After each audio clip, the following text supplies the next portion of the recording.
I think I'll do this one.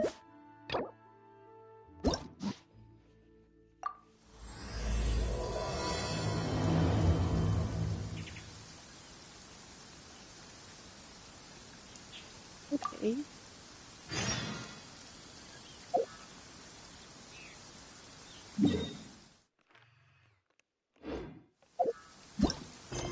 Why Ormos? What is this guy doing in Ormos?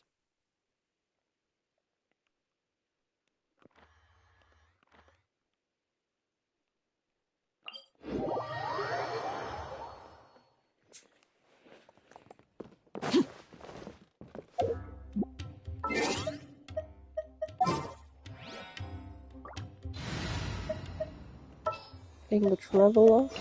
There's still a...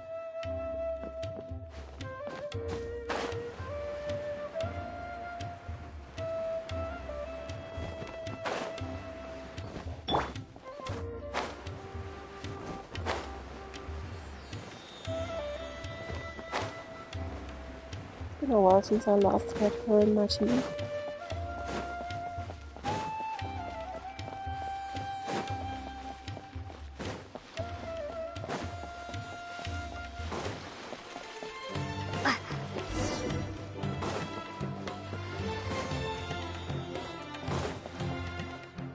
Yeah, it's him.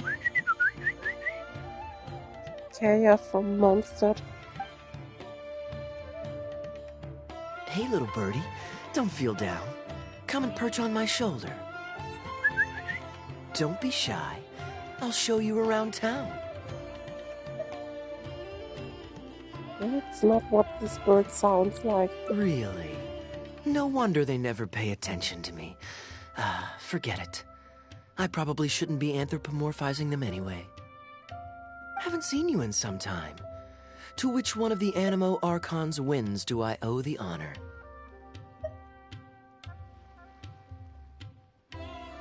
Some shared fate with you. Oh, is this your way of saying that you missed me? No, I did not miss you. Since it wasn't meant to be with this little birdie, I'd better leave it alone. Let's take a walk, shall we? Okay, sure. If you're wondering why I'm here, Jean's been worrying about trade safety recently. I discovered this when I unwittingly burst into her office to save the day. Another job involving long-distance travel falls to me. I suppose it's my own fault for having such a strong sense of duty.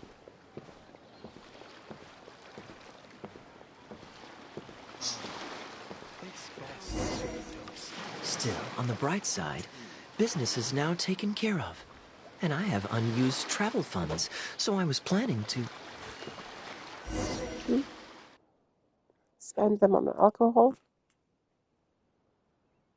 Gundafar, we are in the middle of a war. Your place is at the front lines by my son's side. Pray tell, what provokes your unwarranted return to the palace? Gundafar? A matter of utmost importance, Your Majesty, such that I must personally report it to you. Huh. Outdoor theater. Looks fun.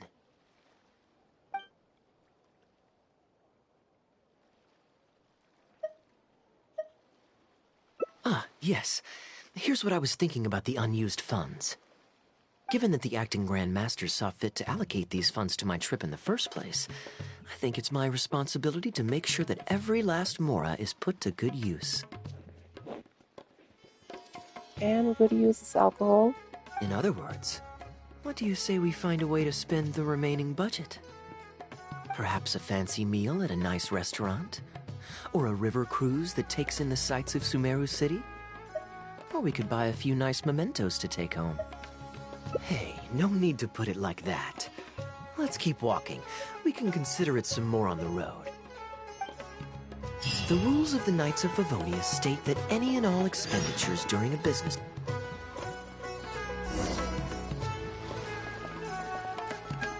Of course, with me being here on my own, it was looking like a wasted opportunity. But now that I've run into you, why don't we make this a joint trip?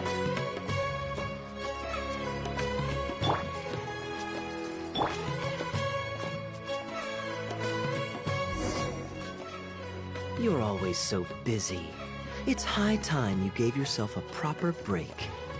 Even the sharpest blade loses its edge if it's always in use. Regular men anyway. Life is short, so we should make the most of the time we have. Right now is the perfect time to relax and enjoy ourselves. And who knows how many other chances we'll get. So come on, what do you say?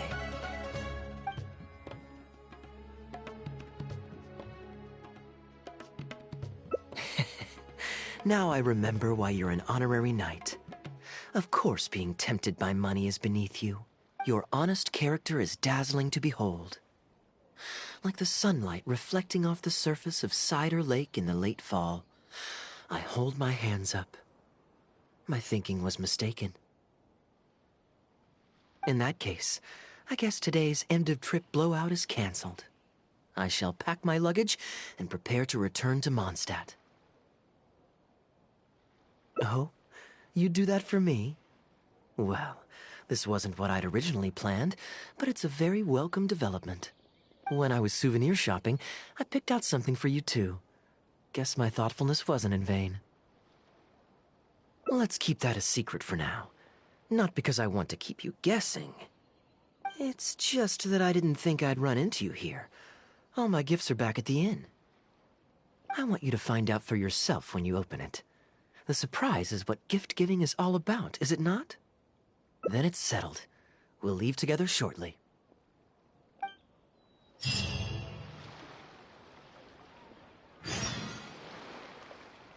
Yeah,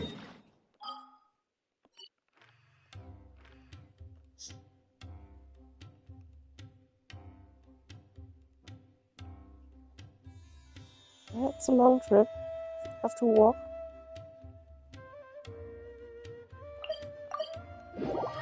That's why I'm teleporting.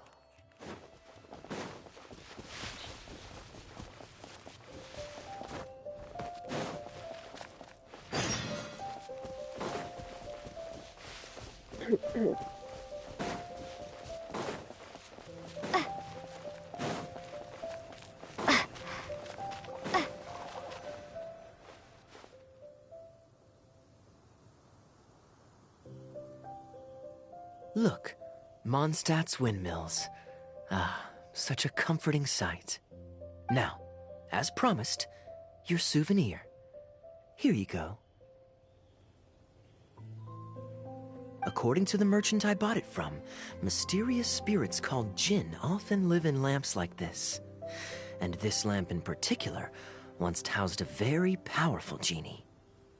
Merchants love to exaggerate to help make a sale, but it's still quite the pretty little lamp. I know you like rare things, so perhaps you can add this to your collection. Of course, you can also use it as an ordinary pot. Personally, I think it'd make an excellent wine vessel. You're welcome. I'm glad you like it. I'm ready to head into the city now. You're free to join me, or you can make your own schedule. I could give everyone their souvenirs first, but I'm not sure whether I'm in the mood for running around and visiting people right after the long journey. Maybe I'll take a breather first. But I know I'll only get bored sitting in my room alone. Ugh. Do you have any suggestions?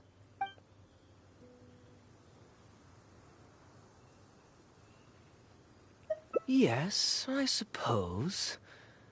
Okay, souvenir run it is. They're mostly people you know, so it'll be a chance for you to say hi to some people you haven't seen in a while. Let's start by going to the Knights of Favonius headquarters. Jean and Lisa will definitely be there, and with any luck, we might run into a few others too.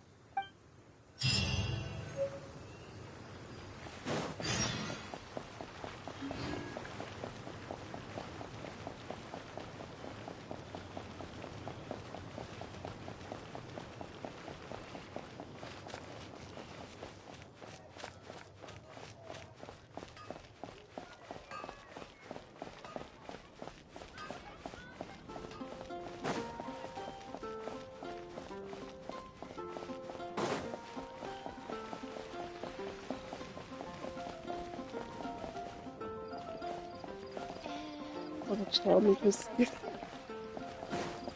Fast finding. Wants me to climb a wall instead of using the stairs.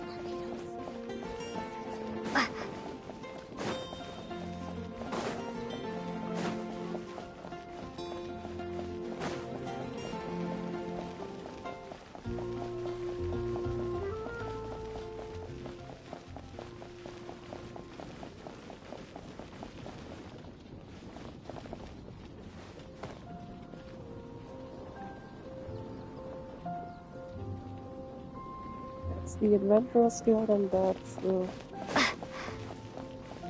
the Flavonius headquarters.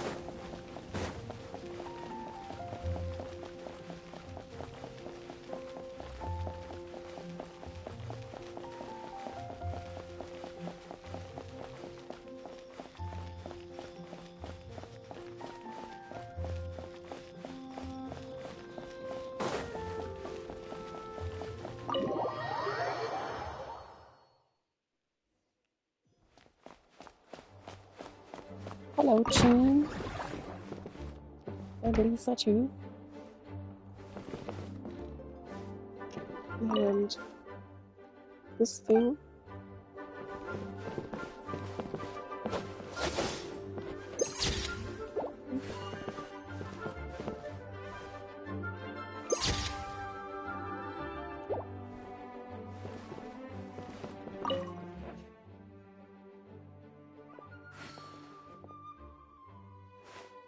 Hey, you two busy?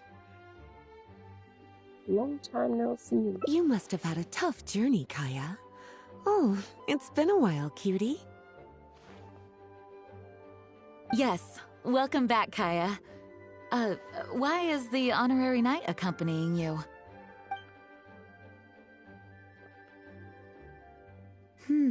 I understand.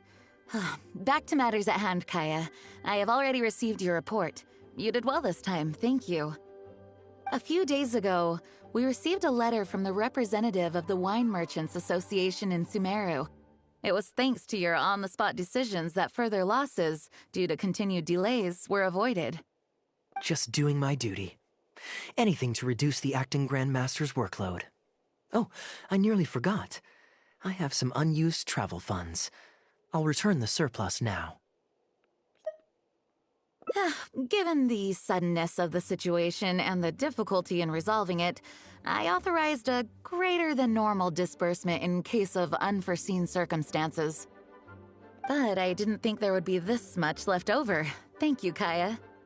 Just doing the right thing. But I'm not actually here for a post-trip debrief. I brought some souvenirs back for everyone. Souvenirs from Sumeru? Here, the letter opener is for Jean, the jeweled brooch is for Lisa, and the items in the box are for everyone else. The artistry of this is exquisite. Look at the ornamentation on the sheath. This must be one of those crafts unique to Sumeru. It's my first time seeing one in person. Thank you, Kaya.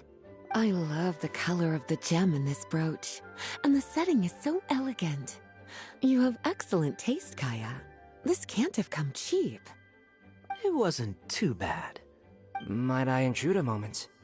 Albedo, is that you? I finished the latest quarterly expenses report for the workshop. It's ready for your review. Traveler, greetings. And Kaya, welcome back from Sumeru.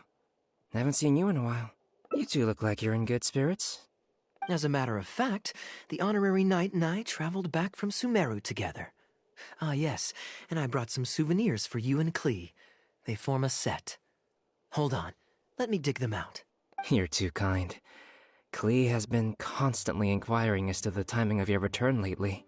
Since you weren't around, she thought you had also been grounded, and that it would be a long time before you could come out. Children always have the most peculiar way of looking at things. Also been grounded? Sounds like things haven't been too dull for you all in my absence. It's Klee's third time this month. Evidently, you're not the least bit surprised. No.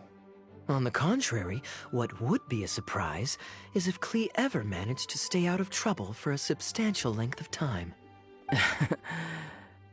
Anyway, since my souvenir is part of a set with Klee's, there's no rush to give it to me.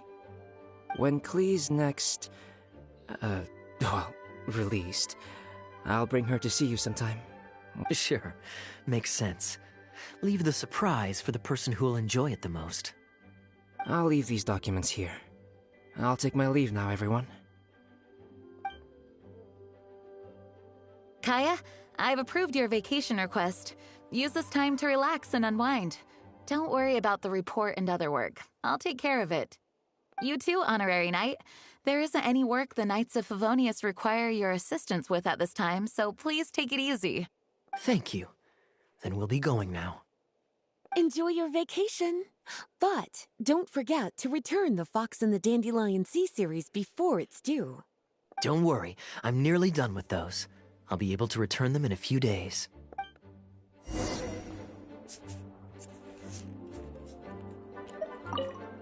Kaya is just as thoughtful as always.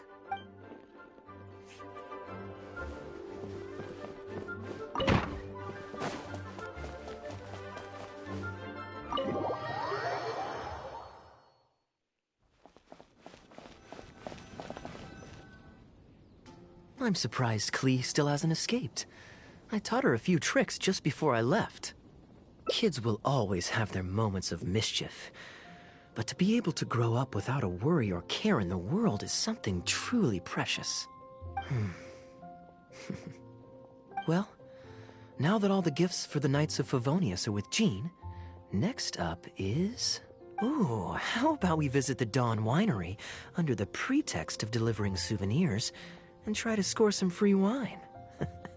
It's been a long time since I last saw everyone there. Plus, it'll be the perfect time to treat you to some of their newest brews. Diluc should be there tomorrow since he has business to deal with.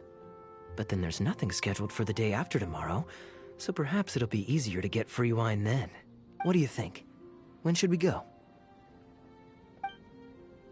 That works. Then I guess we'll see Diluc. Let's meet at the front entrance of the Dawn Winery tomorrow.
So either this or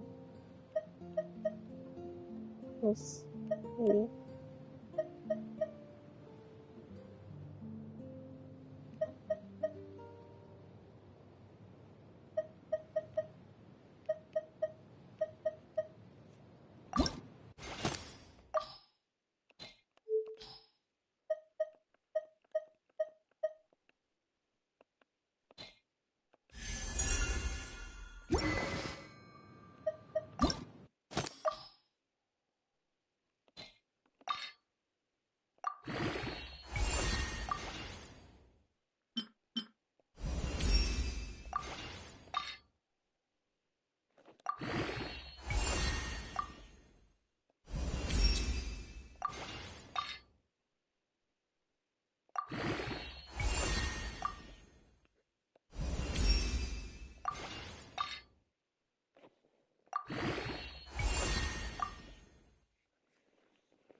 So level 70 is fine for now, I guess.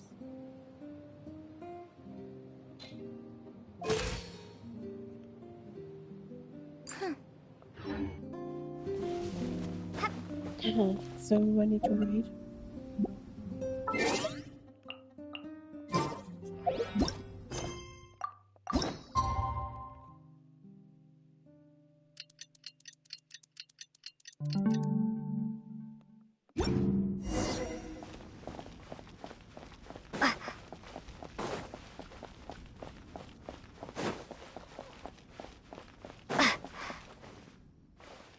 You made it. Come on, let's go inside. Brace yourself for some sour grapes.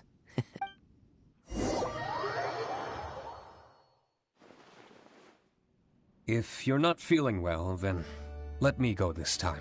I'm fine. It's not serious. Oh, I'm sorry. I hope I'm not interrupting anything important. What are you doing here today? And I see you've brought a +1. He seems annoyed. Oh, it's nothing particularly pressing. It's just that we recently returned from Sumeru, and given how long it's been since we last visited the winery, we thought we'd drop by and say hello. Is that it? Make yourselves comfortable then. Oh, do you really mean that? Because my definition of comfortable happens to involve prodigious amounts of your finest wines. Speaking of which, I'm curious where you store the wine these days. Is it... Sounds like you're in a hurry to reach your goal. Been plotting this raid for a long time? Plotting a raid? Why, you misunderstand me. The truth is, a rumor happened to reach my ears recently. My informants tell me that last month, the Dawn Winery spent a large sum of mora on 2 bottles of limited edition Northland Valberry liquor. However, it turns out that they were likely just cheap knockoffs masquerading as the real thing. Of course, a teetotaler like yourself would struggle to tell the difference. So why not get a connoisseur to help you appraise the quality? Ah, wait. But the sterling reputation of Dawn Winery is at stake. Why, if you really purchased bootleg liquor, that would be scandalous. Better to have unknown and insignificant alcohol aficionados do the taste test for you. Quite the story. You used that one last year. Got anything else? What? Really? I totally forgot. In that case, how about the principle of reciprocity? Here, this is for you. I bought it for you in Sumeru, and it cost a veritable mountain of mora. Thanks. Put it on the table. That's it? No comment whatsoever? You want a comment? Okay, then. This thing is very in line with your unique aesthetic tastes. Much like that vase over there. Elzer, fetch a bottle of this year's newest batch from the warehouse, or else someone will keep blathering on with endless excuses. One moment, Master Kaya. I shall fetch it immediately. What's wrong, Elzer? Are you okay? My throat is a bit raspy is all. It got better after I began taking medicine, but recently it flared up again. Other than a bit of difficulty breathing now and then, it's nothing to be concerned about. Many illnesses are caused by overwork. If you don't get enough rest, medicine alone won't solve the problem. Surely you should have long since handed over the work of the winery to Diluc by now. You can't keep being Diluc's butler. He's becoming a louse. Actually, most of the time he... Take some time off, Elzer. Don't put it off any longer. I'll handle the guild matters. It's important to take care of your health. You have to take it seriously. And, cavalry captain, you would do well to remember that brevity is the soul of wit. Master Diluc, Master Kaya, thank you both. Then I'll take my leave and rest for a few days. Enjoy your vacation. Though, before you officially clock out, let me head out the door with you. We can grab a few bottles on the way. There's nothing quite like enjoying a quality wine while feeling the gentle breeze against your face. Normally I'd accompany you, but unfortunately I still have some pressing matters to take care of. My apologies and regards to both of you. Really? Oh, that's a shame.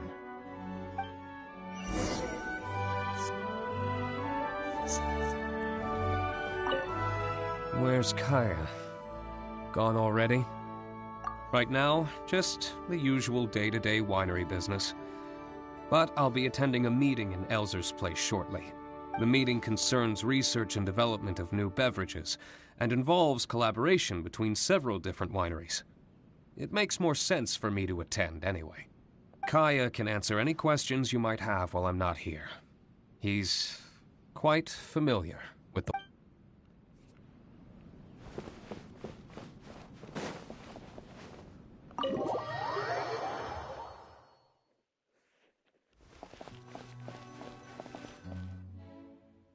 I asked Connor to select a bottle of our best. He'll bring it by shortly. You asked Connor? He hasn't seen you in a while. He's just happy to be able to do this for you. Considerate as ever. Ah, Elzer, I also brought you a gift. Here, this belt buckle's for you. Such artistry. Thank you very much indeed. I'll put it on as soon as I get home. Glad you like it. Go on, enjoy your time off. And don't forget to see a doctor. Very well, Master Kaya. I'll be taking my leave now. Elzer is a good guy, and he's very responsible. But with 1,000 different things to worry about each day, that same sense of responsibility wears him down. Master Kaya, your wine and an apple cider for your friend. All freshly fermented this year. Please, traveler, this one's for you. Oh, very clear. And a full-bodied aroma. That's rather nice. Isn't it?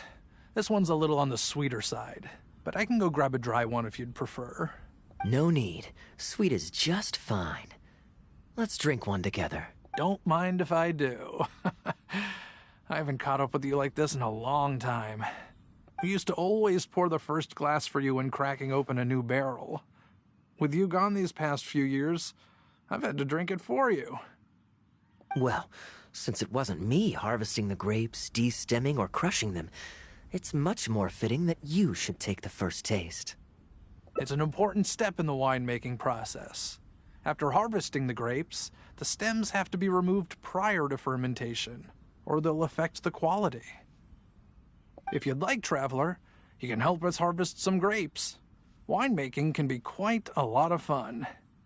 It isn't nearly as exciting as he makes it sound. Your back will be in so much pain after picking grapes that you won't be able to stand up straight. Master Kaya is right. Harvesting grapes is a back-breaking labor.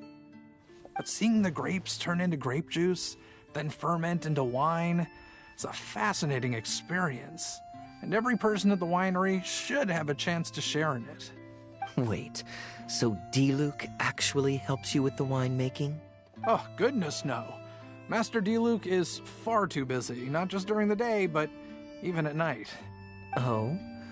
And just what is D-Luke always so busy with? Well, come nightfall, he's always out there, networking, and so on. Master Kaya, you may be surprised to learn just what lengths Master D-Luke is willing to go to for the sake of the business. Connor, you're an awful liar. I hate to see you struggle. Oh, so Master Kaya, how do you like your drink? I remember you weren't very interested in wine when you were young. That was because the adults said children weren't allowed even a drop. Don't you remember how much trouble D-Luke got in that time he snuck a drink? Ah, yes, of course. Adeline even covered for the two of you.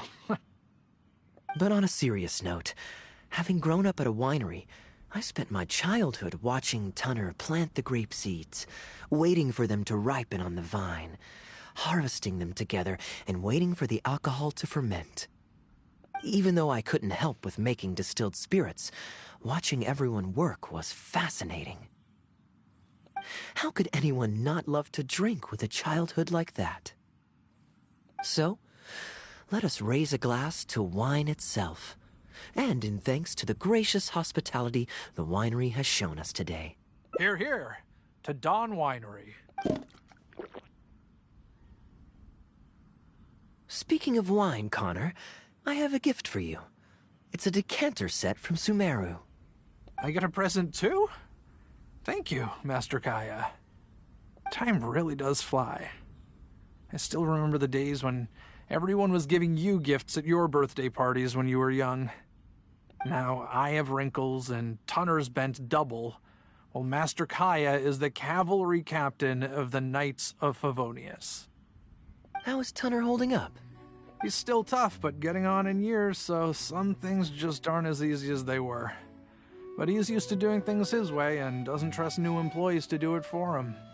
A lot of the temporary workers I hired quit because they couldn't handle how picky he was. Master Kaya, if you have time, why not go talk to him about it? You're probably the only person he'll listen to besides Master D-Luke. I definitely owe him a visit. I haven't seen him in some time, and I do have fond memories of the days when he was teaching me to pick grapes.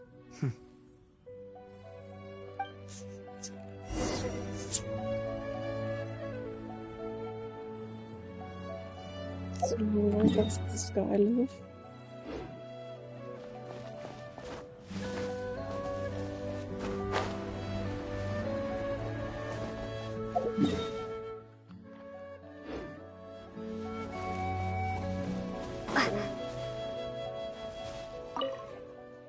Busy day today, Tunner? Oh, Master Kaya, you're back. No, I'm not at all busy. I just spend my hours watching the grapes growing on the vine. They're growing wonderfully this year. A few rows are almost ripe. We've already begun harvesting them these past few days, so that'll keep me occupied. Sit. After we're done picking, I'll bring a few bunches over for you to try. No need. We were just drinking with Connor, and our stomachs are so full of wine that we couldn't eat a bite. What about your friend? Doesn't she want to try? Allow me to introduce the honorary knight of the Knights of Favonius. Ah, the honorary knight in the flesh. There are so many talented people in the Knights of Favonius. You all have bright futures ahead of you. Harvesting grapes is hard work. Let me help you. Do you still remember how I used to help out when we were short-handed? I believe I do. In that case, I'm counting on you. What's this? Everyone's clamoring to do manual labor? Well, suits me. More help is always appreciated. Come with me, young lass. I'll tell you which grapes are ripe enough, and you can pick them. Call me young lass.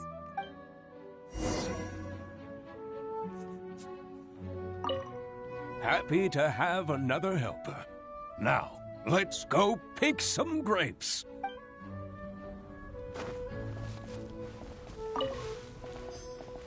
Ooh, you have nimble...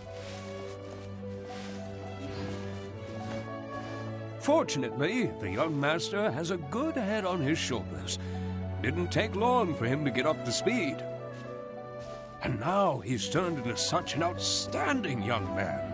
Polite and kind. If I had a son as exceptional as Kaya, oh, I would be the happiest man in Mondstadt. Something on the bell.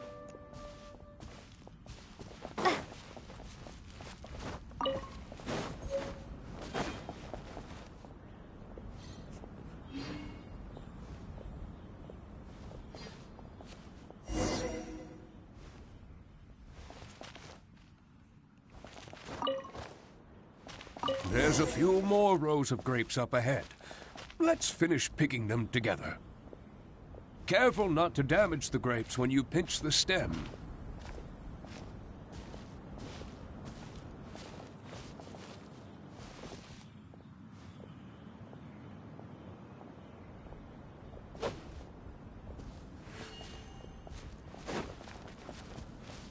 These grapes look excellent.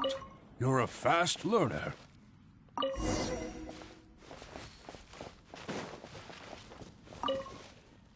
I'll take them. Good job. Master Kaya left the winery and moved to Mondstadt.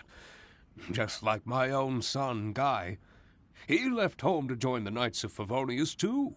I don't know him like Miss Adeline or Master D-Luke do, but I know that no matter how old your child gets, they always need a home they can come back to.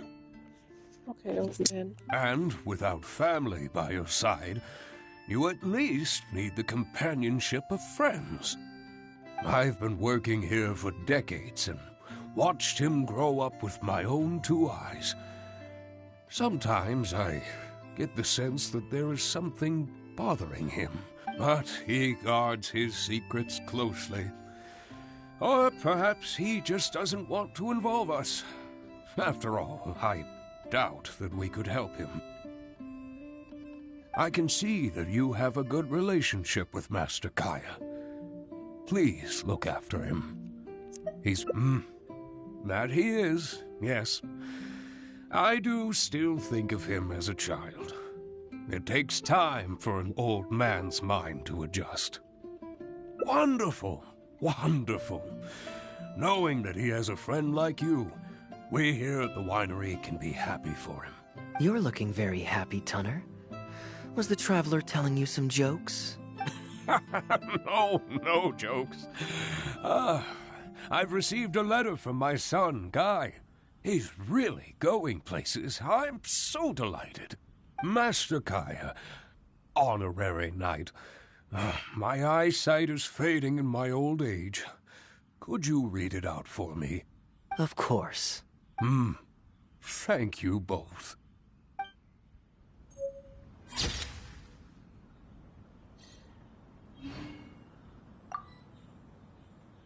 Okay, that's a boring quest.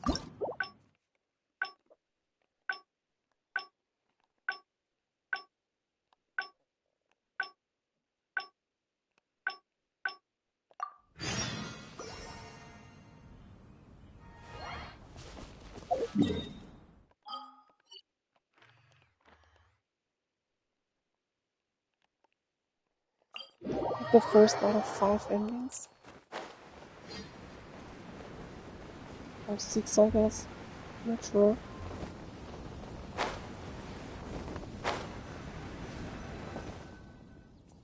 I'm surprised Klee still hasn't escaped. I taught her a few tricks just before I left. Kids will always have their moments of mischief. Well, now that all the gifts for the nights... Ooh, how about we visit the Dawn Wine? Diluc should be there tomorrow since he has business to deal with.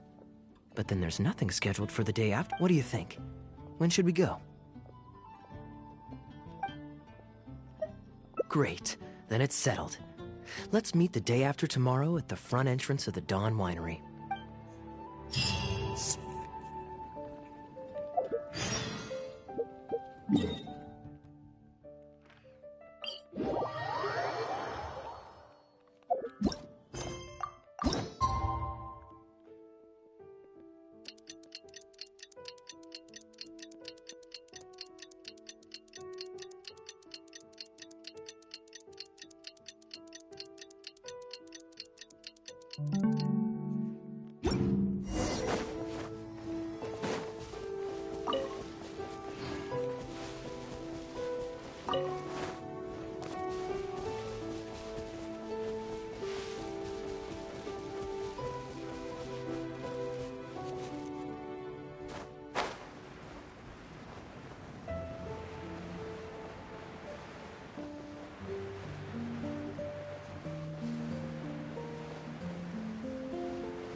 You're more punctual than I expected.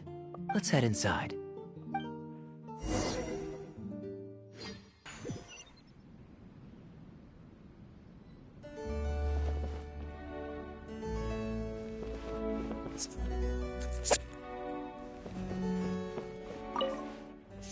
Master Kaya? And the Traveler? Welcome, welcome. Please, come in. I'll fetch you both something to drink. Long time no see, Elzer. Yes, it's been a while, hasn't it? So what brings you back to the winery this... Sorry. Is there anything I can do for you? No need to be so formal. I just returned from Sumeru and dropped by to see you all. Ah, what a pity. Master Diluc went out to handle business last night and hasn't returned yet. Never mind.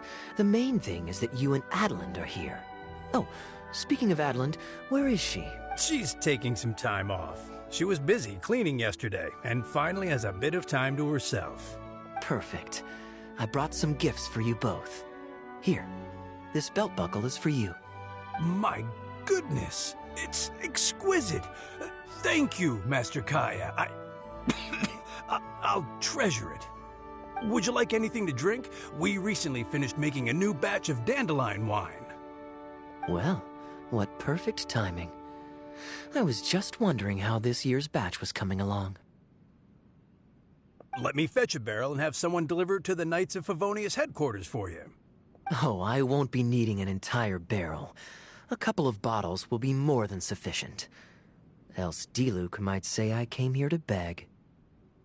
Oh, Master Diluc might grumble, but he doesn't mean it. Anyway, let me fix you both a drink. Much obliged.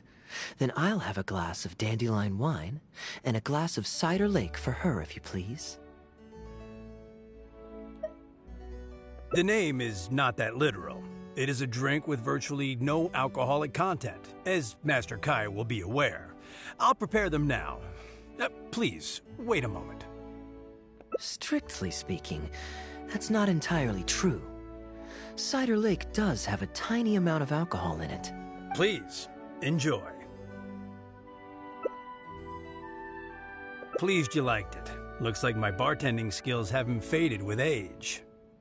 How have you been recently? Is the winery's business doing well? To tell you the truth, we've had our work cut out for us recently trying to fulfill some major orders. Things have only just started to quiet down over the last couple of days. So, you've had no time off lately? Master Diluc was concerned about the same thing.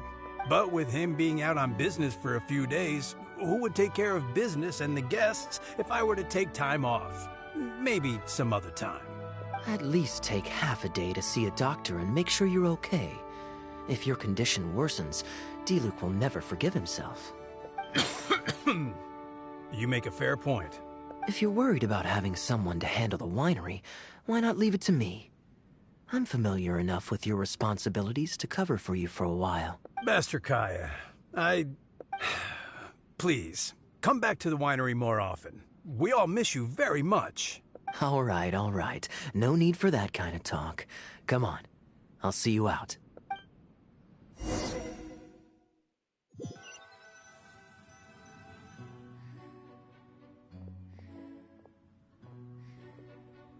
While I'm resting, I shall leave Dawn Winery in your hands. Don't worry.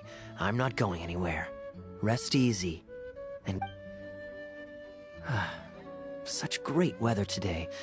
A calm breeze and delicious wine. This is quite the treat. Though, it's a pity this batch seems a bit bland.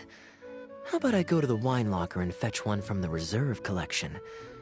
I remember it's on the second floor. Is that really okay? Of course it's fine. I promised Elzer I'd help. I said nothing about leaving the wine alone. Sorry, I'm a little late to the welcome party, but I believe I just heard the words wine locker and reserve collection.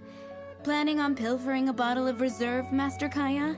The reserve collection is reserved for a reason, you know. You should at least run it past Master Diluc first. Oh, Adeland, surely you misheard. We were simply taking a walk around the house. I see. Anyway, what brings you and the traveler to the winery today? We just returned from Sumeru. It's been a while, so I thought we might drop by and say hello. And perhaps enjoy a complimentary drink while we're here. Surely you wouldn't object, Adeland. How could I object? We're simply happy that you've come back to see us. Oh, Adeland, I also brought some gifts for you all. This bottle of essential oil is for you. If you rub it on your hands when it gets cold, your skin won't crack. Oh my! I can't believe you remembered something like that. Of course I remember. You always took such good care of me when I fell sick as a child. In comparison, this is nothing. You're all grown up now, and you don't get sick nearly as easily. You don't need me to look after you anymore. True, I don't get sick as much. But speaking of being looked after, when I was in Sumeru, I did find myself and my stomach missing your cooking so terribly. Oh, are you hungry? Would you like to eat something? You too, traveler. Please tell me if there's anything you'd like to eat. Well, now that you mention it, I do actually feel a bit peckish. Steak? Oh, yes. A nice steak would really hit the spot. Something vegan for me, please. Fragrant cedarwood grilled, medium, stewed vegetables on the side? Yes, just like you always used to make. Thank you. My pleasure. Traveler, I'm sorry I'm not familiar with your preferences. Would you like to come with me and select a few dishes?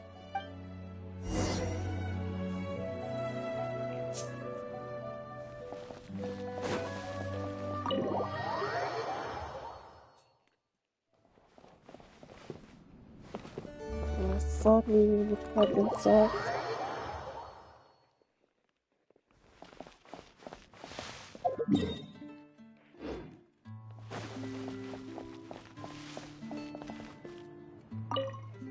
Grilling the steak over fragrant cedarwood infuses it with more flavor than pan-frying it. It's a favorite of Master Kaya's. Since using an open flame to grill indoors is somewhat inconvenient, we usually set up a grill outdoors. It's perfect for grilling meat, but you can also use it to make stews. I can offer you a satisfying salad, cold cut platter, and anything stewed. What would you prefer, Traveler? The salad seems like the vegan option. Okay, right away. Master Kaya really likes stewed vegetables, but it takes the most time. So I'll start making that first and then prepare your meal once that's underway. Of course! I looked after him and Master Diluc when they were growing up. He wasn't always such a complicated character. He was a gentle child, polite and very sweet. Boys, huh? The gentle ones grow up to be wild, and the rambunctious ones become quiet and reserved. At least that's my experience. If there's anything you don't understand about Master Kaya and his antics, please feel free to talk to me about it. His temperament has changed quite a lot over the years, but he still has a lot of the endearing qualities I remember. Kaya is much savvier and more mature than he used to be. Goodness knows he could be tricky to deal with. But let me share a few little tips. When he answers your question with a question, stop and think carefully about what he wants you to believe, and don't be led on by him. As for not knowing what he's up to, that's because he loves making up a good cover story. But don't let him get to you too much. You can take it from me. You were drinking a cider lake just now, right? Do you know why it's called that? The name was coined by none other than Master Crepus when he mixed the drink for Master Kaya himself. Whoever that Master Crepus is. Oh, they were adorable when they were young. One time, the winery was hosting a banquet, and Master Crepus strictly forbade Master Diluc from drinking. Master Diluc wasn't happy about that, and he convinced Master Kaya to team up with him and sneak into the wine cellar to steal some dandelion wine. And how did I find this out? Because when Master Kaya attempted to distract me, I could clearly see Diluc hiding around the corner of the corridor, gesturing to Master Kaya to direct him through the whole thing. Also, Crepus is the father of Diluc. The deceased father. The Captain Kaya of today never bats an eye when he lies, but he wasn't like that at all when he was young. Ah, goodness, how did I get into this? Anyway, they were discovered by Master Crepus in the end, and he was furious. He punished Master Kaya by making him write lines, and Master Diluc was forced to clean the wine barrels in the cellar. Oh, the wine cellar had over a dozen large wine barrels to scrub, and Master Diluc was just a child. There was no way he could finish it all by himself. Master Crepus really meant to teach him a lesson. I'd originally planned to secretly finish off the work for him, but when I peeked inside the cellar, I found that Master Kaya was already there. He and I finished scrubbing the remaining barrels when Master Crepus saw that the bruises on Master Kaya's hands were even darker than those on Master Diluc's hands. He instantly understood the situation. Master Crepus wasn't stern by nature, so to comfort Master Kaya, he mixed him a drink and added a few drops of alcohol just so he could have a little taste. So you see, Kaya was a gentle child and never one to boast about the things he did for other people. Sometimes he'd even deny it if asked. His friends have a special place in his heart, even if he keeps this to himself. Kaya's quite a smooth talker these days, but I can tell that his habit of quietly helping others hasn't changed. Ah, good. Okay, the stew is nearly ready, but the meat and the other dishes will need a moment. Please wait at the table. I'll be over shortly. Why sumo? But I ordered some salad.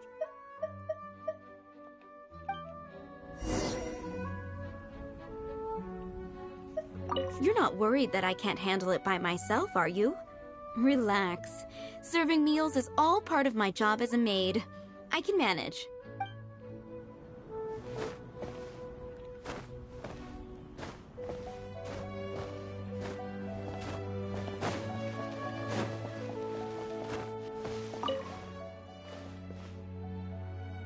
Drinking fine wine, eating Adeline's steak? Ah, now this is what I call a vacation. Oh? What has Adeline been telling you? So she told the good stories. Well, shucks. Food's ready. I hope you're hungry. I made a little extra, given how long it's been since you were last here. Oh, we never imagined there would be such a magnificent feast. You've really outdone yourself. Why don't you sit and eat with us this time? If you keep chatting away, the food will get cold. I'll wait here. Please call me if you need anything. I'm afraid that just won't do, Adeline. I'm serious. We get together so rarely. Can't you bend the house rules just this once? After all, I don't live here anymore, so I'm just a regular guest. You aren't going to refuse your honored guest this small request, are you? Since it's you, Master Kaya, I see no choice but to honor your request. I know that us sharing a meal is a sign of our close relationship, but this is technically against the rules for a maid, so please forgive me for rebuffing you at first. I didn't mean to sound rude. Traveler, given how petty Master Kaya can be, it must be hard for him to make friends. Does he have any friends in the Knights of Favonius? See? I do have a way with people. And now I have her here to back me up. Hello, everyone. Pardon me, but is this Dawn Winery? I'm Guangzhi, a guard with the Secure Transport Agency under the Leo Communications Office. Here's my card. No wonder Elzer felt so strongly about staying. He certainly wasn't kidding about how busy it is. Mr. Guangzhi, a pleasure to make your acquaintance. The pleasure is all mine.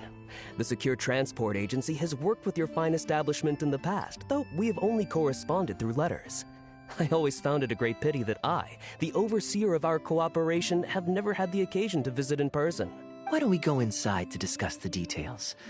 No doubt the conversation will flow better with some of our wines to taste. Adeline, we'll continue our discussion later. Could you fetch some apple cider for the three of us? Certainly, Master Kaya. Please wait a moment.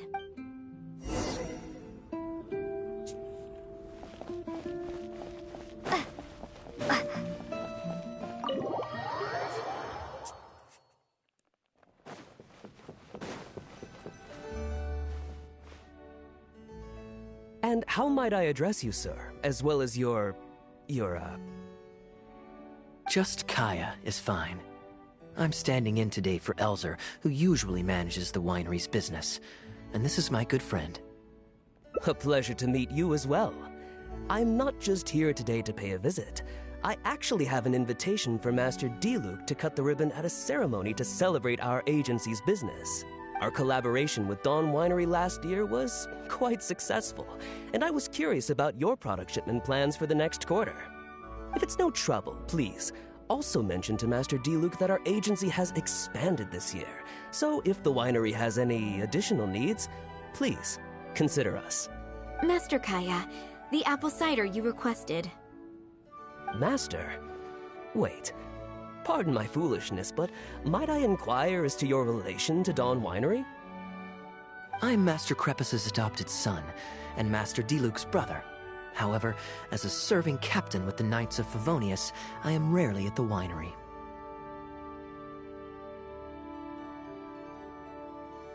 My mistake. I apologize for not realizing earlier. I do hope I have not done you a discourtesy.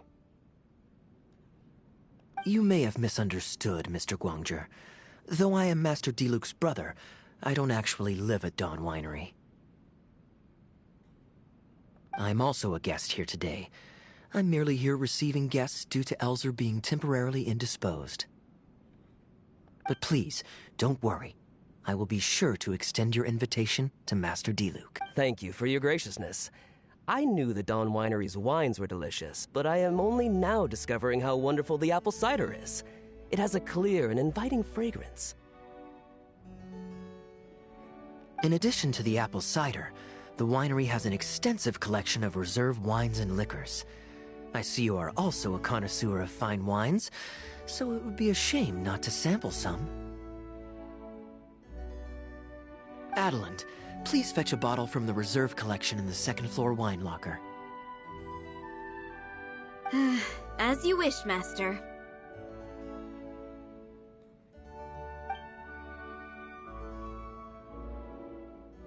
Thank you again for your most gracious hospitality. Today's trip was very fruitful. Now, allow your humble servant to take his leave. Please, it was a pleasure. Here's hoping we'll have a chance to share some more fine wines together in the future. The guest has left, Master Kaya.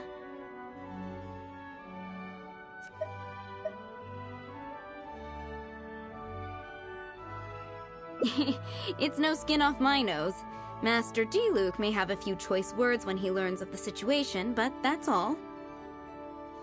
All I really wanted to say is, you will always be a part of the Dawn Winery family, Master Kaya. I have never considered you an outsider. No matter when, if you ever feel tired, you'll always be welcome here. I understand, Adeland. Oh, now this is a busy day. Who's at the door this time? Hello, everyone. I'm back. Now that was fast. How are you feeling? The doctor said there was nothing to worry about. I just need some rest. But on the way back, I met someone who was looking for Master Kaya. It's Klee. Kaya! Shh! Klee's here to rescue you! Come on! Let's escape! He isn't in danger. Ah! Miss Honorary Knight! Are you grounded with Kaya too? Grounded? Haha, yes. Albedo was saying something about that. Sumeru was fun, but it can't compare with Mondstadt. So here we are. You two must have done something to make Jean mad, but that's okay. Kaya has rescued Klee loads of times before, so when Albedo told me you came back, I went and said sorry to Jean. Kaya, you're free now! We can go play together again! Oh, if my memory serves me correctly, this child is... This is a fully qualified Knight of Favonius. Hello, miss. I'm Klee. We're sorry. Please don't ground Kaya. What? I really need to take Kaya and Miss Honorary Knight away, so we can go find Albedo, Sucrose, Amber, and everyone else and play together. She called Saccharose or Sucrose? I see. Hello, Miss Klee. You needn't worry. Master Kaya's grounding is long over. See, Adeland, you don't need to worry about me. I have lots of people to care for me now.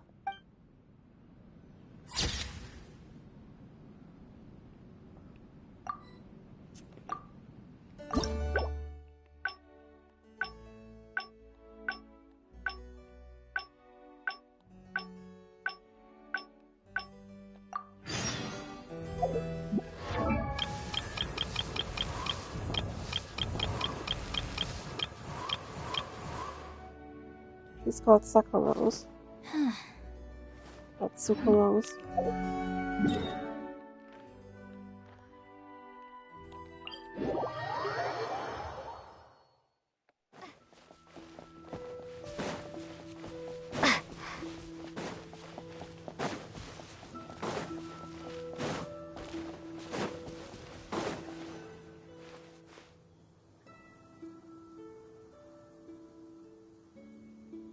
Look, Mondstadt's windmills. Ah, such a comforting sight. Now, as promised, your souvenir. Here you go.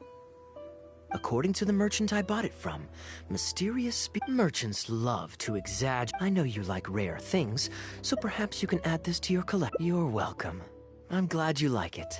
I'm ready to head into the city now. You're free to join me, or you can make your own schedule. I could give everyone their souvenirs first, but maybe I'll take a breather first. but I know I'll only get bored sitting in my room. I'm honored to have such a caring friend. Let's go to the plaza in front of the cathedral. We can listen to the bards playing or feed the pigeons. After so long in Sumeru, I've begun to miss that slow-paced and relaxed atmosphere. There's no rush. We can take our time and stroll on over. So we'll meet Venti, maybe?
Port Ormos is always lively, even late into the night.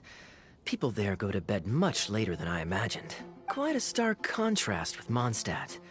People pray and play music in the cathedral plaza during the day, but come nighttime, the streets are deserted except for the knights on patrol. Good question. Life in Sumeru is never dull. Last time I was out drinking on the street at night, some passing mercenaries invited me to dance. Although, I did learn later that that kind of thing is highly unusual even there. They must have been in a very good mood that night. They taught me a lot of songs that they usually sing during feasts. It really was a fun night.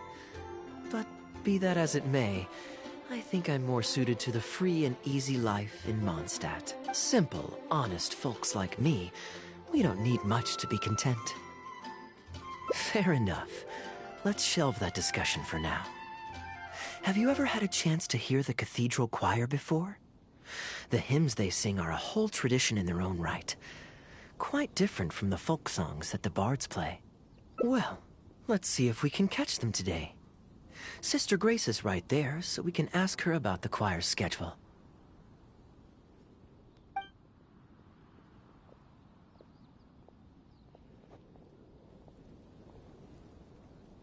Excuse me, Sister Grace. Does the church choir have any performances coming up soon? Oh, I'm so sorry. The hymn concert we previously announced has unfortunately been pushed back. Oh? What's the story there? As you probably know, Captain Kaya, we've been trying to organize an amateur choir in addition to the regular church choir. Ah, yes. I heard about that. I believe the plan was ultimately to have different choirs who can take turns to perform hymn concerts. Yes, exactly. Well, it turns out there are plenty of believers who are good singers and interested in joining a choir. So, in theory, it should have been a simple case of getting everyone in the same room, then practice, practice, practice. But, for some reason, the rehearsals are going terribly. I don't understand it. Everyone in the choir has a basic level of musical literacy, but they sound awful together. Oh, maybe I'm just not musically gifted enough to give them the guidance they need. Captain Kaya, I know you like listening to hymns. How good is your understanding of vocal music? Me? Music is far from my forte. But if you need some help, then don't worry. I know an expert who's more than up to the task. Venti? Thank you so much, Captain Kaya. Having some expert guidance will definitely be a great help. I'm sure you've figured out who this expert is already.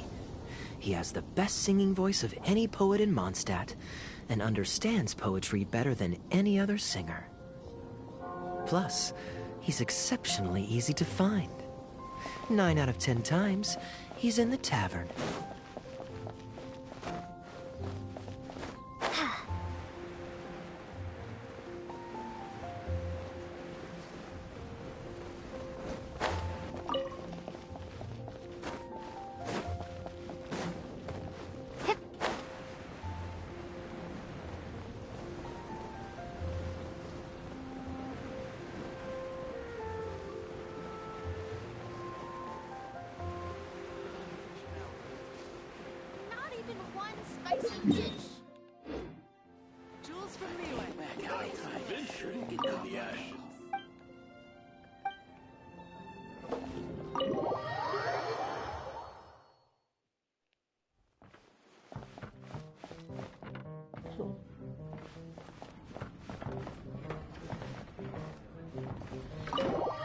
This tavern?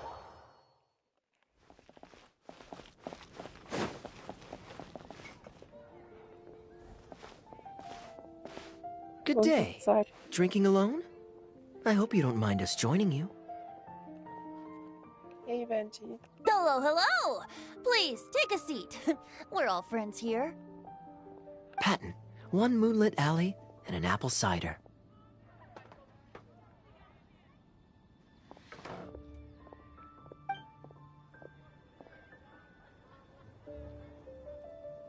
Ooh, excellent choices. Come on, let's have a toast and drain our glasses together. Here's to the time spent drinking with friends, which is more unforgettable than the drinks are delectable. Ever the poet, Professor Venti. A beautiful toast from the bard with the most. Any new songs of yours we could listen to? There's a real dearth of quality entertainment at the moment, since the cathedral's choir performance has been delayed again. Speaking of which, I trust you've heard Sister Grace's choir perform before? Of course! Though the format is a little on the formal side, they do sing quite beautifully. Very pleasant to listen to. So you'd say you enjoy listening to hymns? Let me think. Well, however it's expressed, as long as you can hear the singer's passion and joy in their voice, I consider it a phenomenal performance. Passion and joy, huh? An intriguing perspective. By this logic, I suppose Lord Barbados would also enjoy the choir's performances. Oh? And why is that? Think about it. It's only because of his patient guidance and protection that the people of Mondstadt can now sing such beautiful hymns in the cathedral. It must be quite satisfying for him to hear a joyful people lift up their voices in song. Yes, well, that's a beautiful image filled with hope. But actually, maybe Barbados himself doesn't give it so much thought. In principle, the hymns of the cathedral are dedicated to a god. But in reality, the audience are all ordinary people with very worldly concerns. So what really matters is that the people enjoy what they're listening to. If Sister Grace was able to see things that way, perhaps she wouldn't feel so distressed. Huh? Distressed? About what?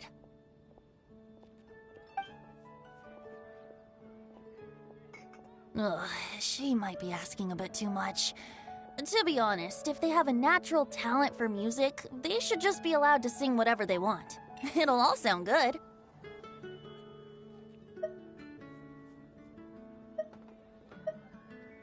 I'm pretty sure the first people to sing songs to the Animo Archon weren't all singing the same tune. Besides, he is the god of freedom. Surely he'd prefer to hear Mondstadters sing their hearts out however comes naturally to them. Well, to each their own, I say. But Sister Grace seems quite bothered by the whole thing. If only a kind soul with a deep understanding of poetry and music could help her. Patton? More drinks? Uh-oh. I only brought enough money for 1 bottle today. I'll have to pass. Another bottle of apple cider for Venti, please, Patton. My treat. Wow! Thanks, Kaya. Ah, you were one of the finest students ever to emerge from my fast-track love poetry class. I always did admire your enthusiasm and kindness. With the aid of this bottle, a humble bard's woes are whisked away on the wind. And so it falls to this humble bard to pass the blessing on to another. Then this is probably the single most worthwhile alcohol purchase I've ever made. With your help, Sister Grace's problems are as good as solved. Sister Grace is a devout follower of the Animo Archon. Perhaps it's her depth of devotion that causes her to worry too much about the smallest things. Don't worry. Just wait a moment. I'll go find her. Right after I finish this cider. The next time you visit her, our sweet sister shall be sad no more.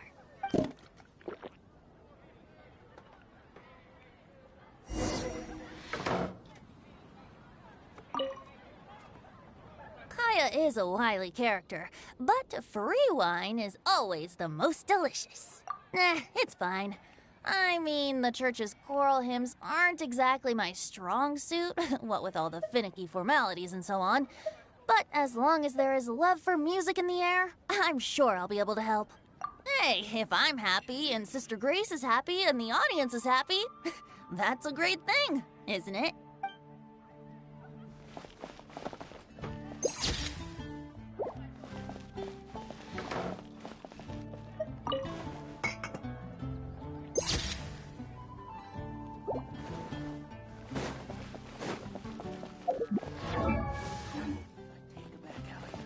Ready to load.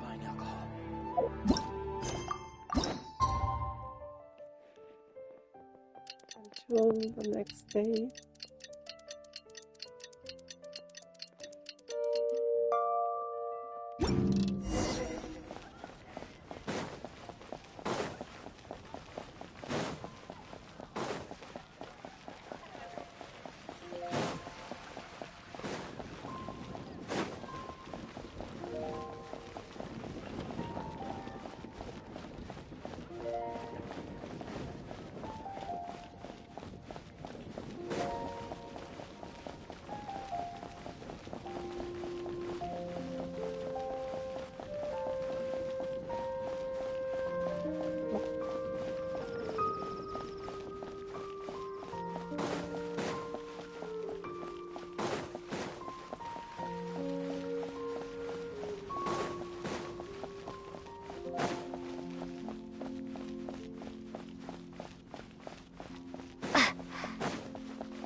Hello, Sister Grace.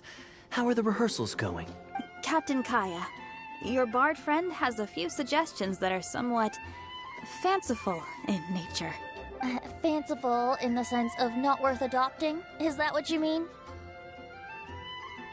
Everyone in the choir loves to sing, but they're used to singing their favorite songs. Suddenly asking them to sing in perfect harmony like a church choir with years of experience is just too difficult. So, why ask them to adjust to the demands of those staid old church hymns when you could just create a new song for them? One that they'll be able to grasp quickly?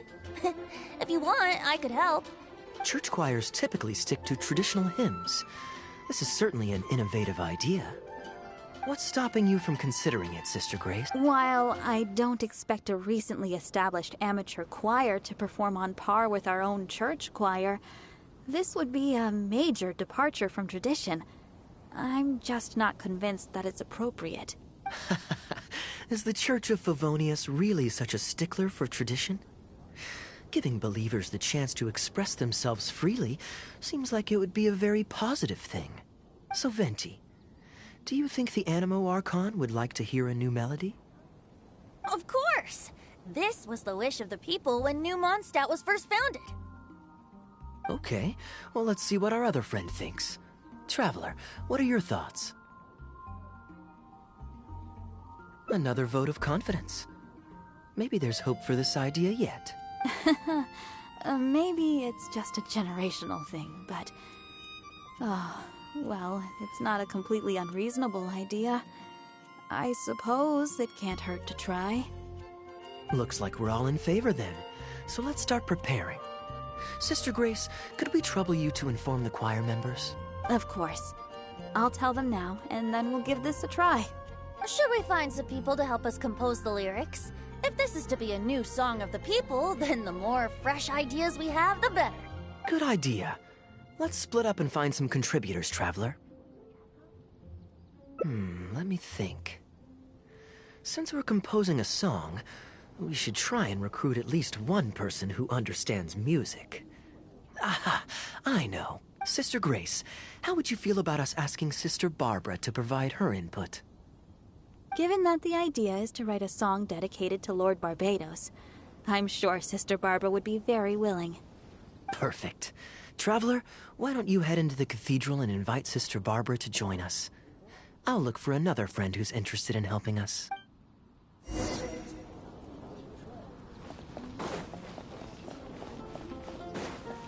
Got it!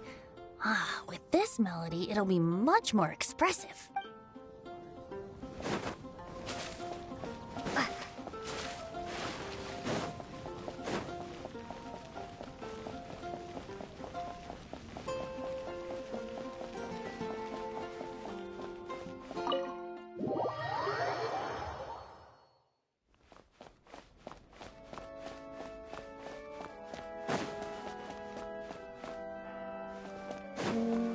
She's never looked pretty well.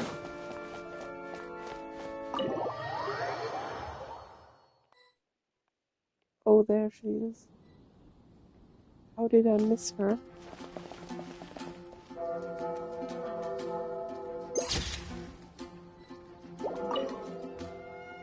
Let the wind lead. Traveler, it's been a long time since I last saw you in the cathedral. Fortunately, I have some time to spare at the moment. What is it? Oh, I see! What an interesting idea! The hymns we know today have been passed down to us through the ages. Very few people would ever think to create a new one. But as long as we put our hearts into it, and write with reverence and devotion, perhaps our new song can become part of the tradition that is passed on, and bring joy to future generations. I never imagined that the Bard would come up with such an amazing suggestion. I'd really love to be a part of this. Sure. Let's go there together right now.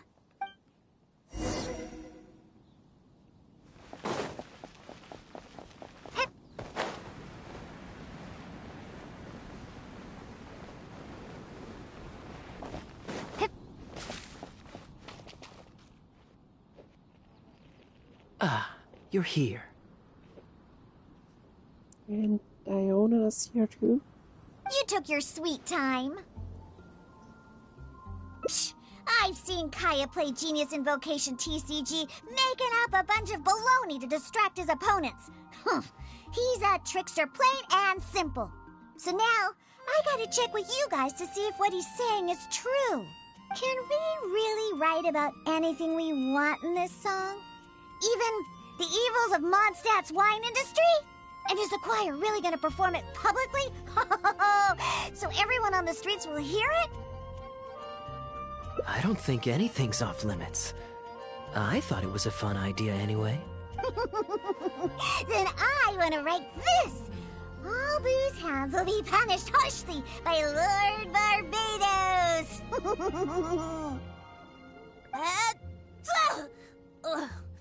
That's a very novel idea indeed. I'm used to just humming to myself while I work. So after Sister Grace criticized us for not singing in harmony, I was planning on quitting the choir. I never thought we'd be able to just sing what we wanted. What a relief. Plus, we get to write a song with Sister Barbara. I'm so honored. Thank you, everyone. Why don't we start by picking a theme for this song? I agree. Traditionally speaking, the theme should be Praise be to the gentle and loving Lord Barbados. I expect that Professor Venti might feel that topic is overdone and lacks originality. and that it may not be to Lord Barbados's liking. That's Kaya for you. Got it in one.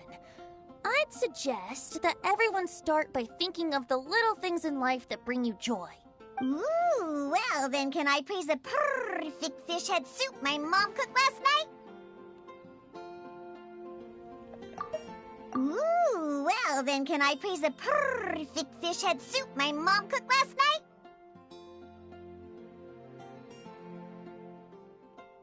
So she has a mother that's still alive in canon. Interesting. Of course you can. I think I'd like to rejoice in the precious days spent together with family. Let us praise Mondstadt, the city that allows us to sing freely. See? Already we have lots of wonderful ideas. Let's write them down. And then Kaya can... Kaya?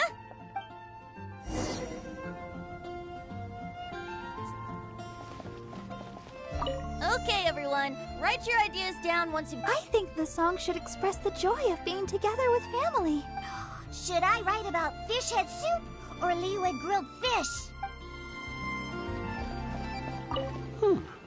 What should I sing about? Home of the Windborn.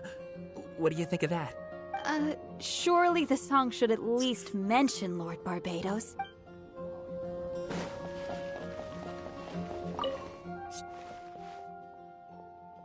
What are you doing here? Didn't want to participate in the discussions?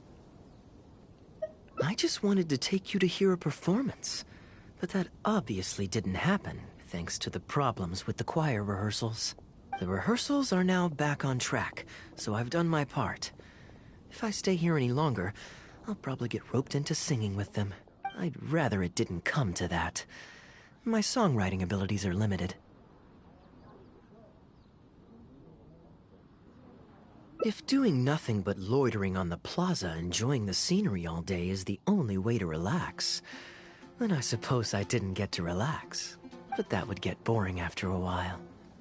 To me, it's more fun to wander around, see what's happening, and insert myself into interesting situations. Besides, can you be so sure I didn't have something to gain from helping Sister Grace with her choir rehearsal dilemma these past few days? Oh, I spy two naughty students skipping class, and they just so happen to be the very two who asked me to help Sister Grace in the first place. We're ready to review and discuss everyone's lyric contributions now. Hey, why is it that you look like you're trying to run away? I still recall the teachings of Professor Venti. The Animo Archon cares not about how moving the people's songs of praise are, but rather whether or not the song comes from the heart. With so many true believers gathered together earnestly writing a song for him, I'm sure the Animo Archon is watching on and feels very satisfied.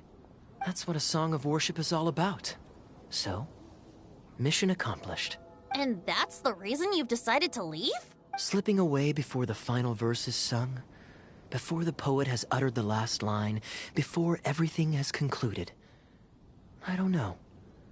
Something about it just resonates with me. Oh no, you've seen right through me. Wow, that was a craftily crafted speech. I almost fell for it. But to share all this with a group of friends, only to find myself one friend short before the final verse is sung, before the poet has uttered the last line, before everything has concluded, I don't know. Something about it just irritates me. If you don't want to write a poem, then let me gift you one. Abandoned to whatever fortune the cruel waters bring, bereft of control, directionless I swing. The swift currents surge, and onward I urge, through the snow and frost that fall and winter bring. Majestic waves cresting, surf roaring its tail, none but the ocean to hear as I sing. The stars in my eyes as I chart toward the horizon, that into one day from the endless dome of night I shall spring. If you are a chaser of freedom, the Animo Archon will bless you. So why not let those feelings out and sing with everyone? A boat that has come unmoored will not get lost in the night, but sail towards the dawn. A beautiful image. Of course, you don't have to believe in it. but the winds of Mondstadt will guide every lost ship back to safe harbor. Well, after a fine poem like that, it would be plain rude of me not to rejoin you. Let's head back together. You...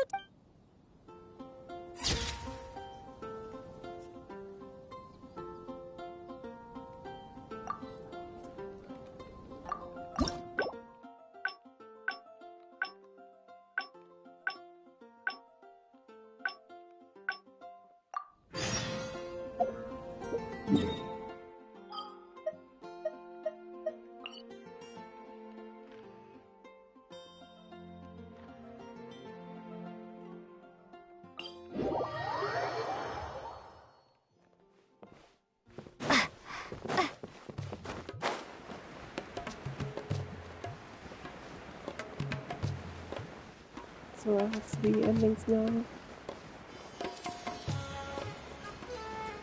The other 2 or 3 endings are in Sumeru. Something, probably.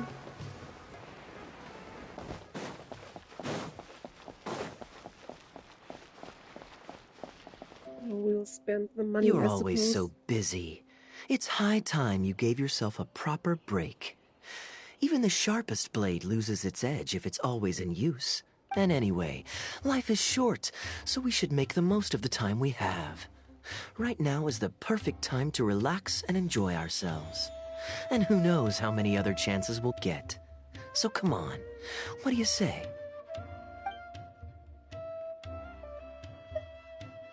Great. Music to my ears.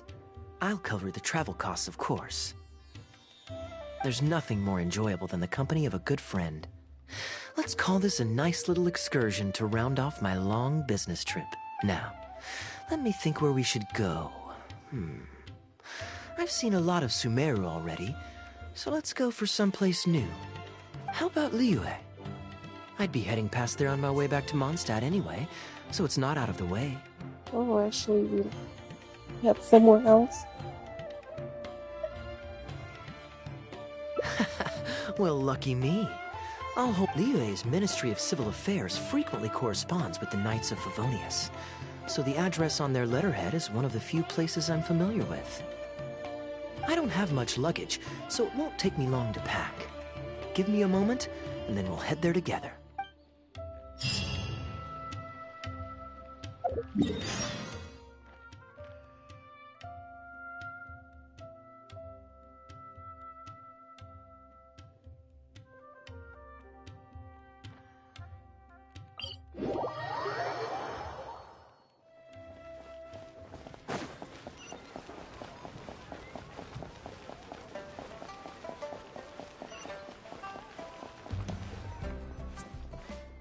I've heard that there's lots to see and do in Liyue, but I'm sure you're more familiar with the place than I am, so I'll leave the itinerary to you.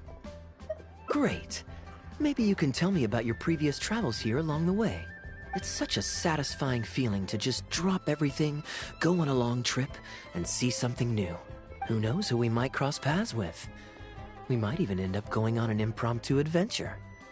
Just like how I met you in Port Ormos, and now we're here.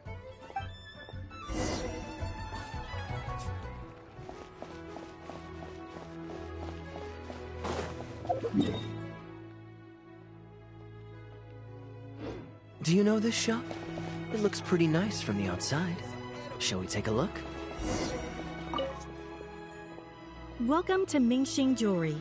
We are a long-established trader of precious stones. Is there anything in particular you're looking for? Let me see. Ah, some nice jewelry you've got here. Maybe I can grab something with a local flavor as a souvenir. What do you think, traveler? See anything that suits my style? I trust your judgment.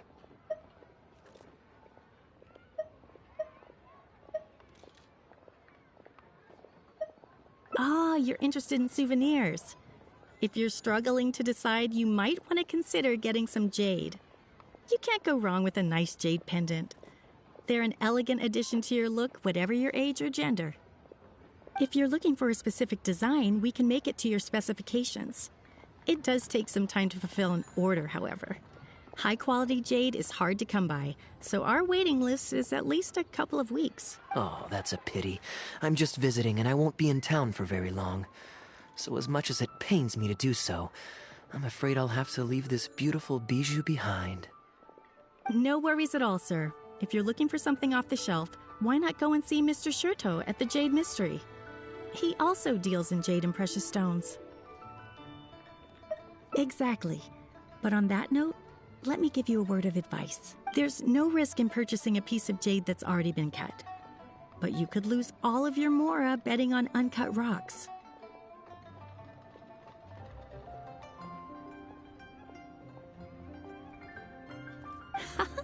I won't say any more, as I don't want my fellow vendors to think I'm bad-mouthing them. But I think you catch my drift. It's only human nature to spend a little when you're on a trip, but don't be too hasty to part with your cash.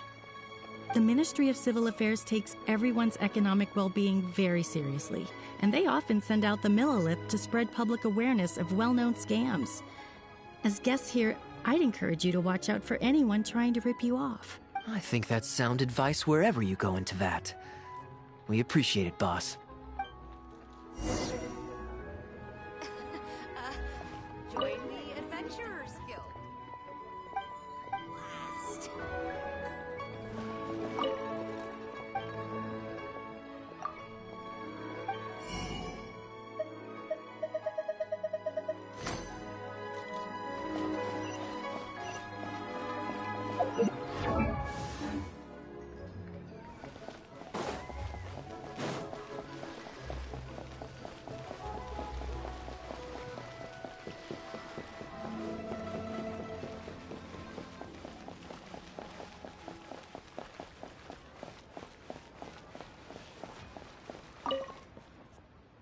Welcome! Looking for uncut stones or pre-cut jade? We've got plenty of both for your viewing pleasure. Pre-cut jade is better. Uncut stones.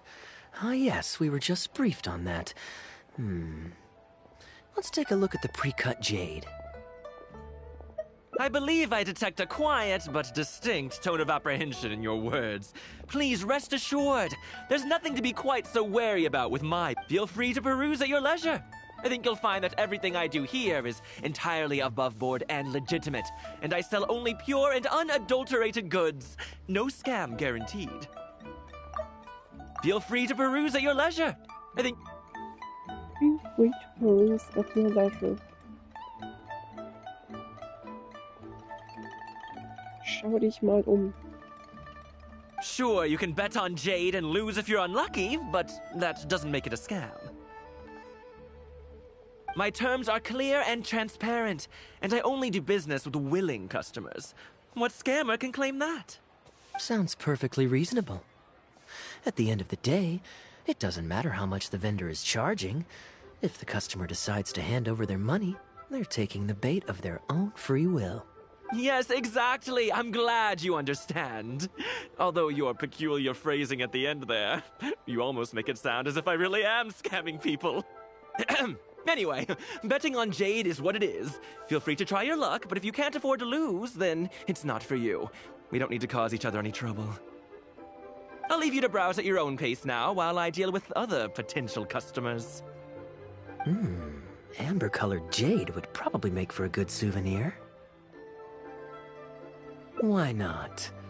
This is a quirky little place. Somehow, I'm inclined to entertain him for a bit.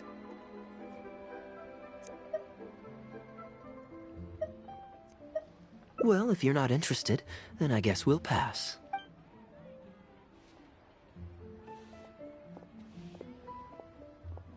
Ahoy there, Captain! Fancy seeing you back in town. Struck any gold lately? What, a poor sailor like me? You must be joking. I barely managed to make ends meet. What about you, Shurto? Still scamming people with your pile of rocks? Hey! Keep your voice down. Can't you see I've got customers? But more to the point, when have you ever seen a customer get scammed in my store? I mean, what, you want a full list, or... Oh, wait, hold up. Is that... Captain Kaya! Hey, what brings you to Liyue, huh? Oh, Just taking a short trip with my friend. It's been a while. Yes, it's been a good while, hasn't it? Anywhere you'd recommend I visit while I'm here? Let me think. Oh, Wan Min restaurant's always a pretty good bet. Chef Mao's daughter is a skilled chef, and their prices are very reasonable. My wife can't get enough of their boiled fish. You could give that a try. Oh, and speaking of my wife, she won't let me forget what a great help you've been to us before. So thank you on her behalf. Your wife? Ah, yes. How is she doing these days? Keeping well? Very well, thank you. Very well, yeah. Anyway, I've got something I need to go do down at the South Wharf, so my apologies, Captain Kaya, but I better get going. All right. See you. Ah, I finally remembered who that was. Captain Wu. He runs a transport business between Mondstadt and Liyue. I see. So you went through that whole conversation with no idea who you were talking to. Well, that explains the generic pleasantries and the general awkwardness. Old Wu's usually quite the chatterbox, so it's very unusual for him to just take off mid-conversation. How exactly do you two know each other anyway? Maybe he owes him money. Nope, that's not it. I don't give out loans. It's pretty straightforward, honestly. The captain was making a delivery to Mondstadt when his ship sprang a leak. He overexerted himself fixing it and keeping the cargo dry, and ended up passing out from exhaustion. I took him to Mondstadt to recover. Well, it still seems strange to me. Sure, he's hardly the most charming conversationalist, and he's also mighty stubborn, but all of us know Old Wu is an honest and kind-hearted man. His eldest was once playing on that big rock over there, when he took a tumble and injured himself. I helped to patch the kid up, and the next day, Old Wu was here to buy a couple of uncut stones. I'm just surprised he was so quick to excuse himself, that's all. Normally, he's the kind of guy who, if you run into him on the street and he owes you a favor, he'll grab you by the hand and thank you profusely until you ask him to stop. Well, stubborn, I can believe. Someone had drilled a gaping hole in his ship, and the water was coming in fast. How he managed to make it all the way to Mondstadt, not to mention with his cargo intact, I have no idea. Someone drilled a hole in his ship? Oh dear. It must have been one of the less savory captains out there trying to sabotage his business so they can squeeze their way into the market. His line of work isn't easy. The poor fellow usually has to set sail before the break of dawn. He's been loitering around a lot these past few weeks, though. I thought maybe he'd come into some Mora. Competition is fierce these days, and there's not a lot of Mora to be made in shipping. So every day he stays idle is another negative in the books. I do wonder what's gotten into him. Wonder how you reach Mondstadt from Liyue by ship. Mondstadt doesn't really have any harbors, I think. Anyway, I digress. We merchants protect our goods like our own lives, so who knows? Maybe he had some important cargo to see to. Either way, good sir, don't mind him. I am an upstanding member of the Knights of Favonius, after all. Just look me in the eyes. Don't you find me trustworthy? Since you asked about recommendations earlier, you're here from Mondstadt, yes? Might I suggest the tea house is somewhere to rest your legs? If memory serves, they're just about to retell the tale of Bravebeard the Valiant from the top. Why not pay them a visit? Huh. Sounds interesting enough. Let's check it out.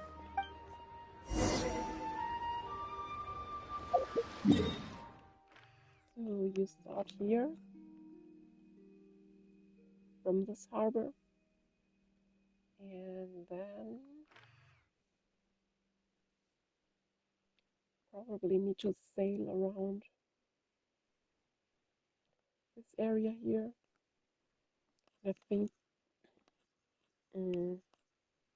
Dorman Port somewhere here.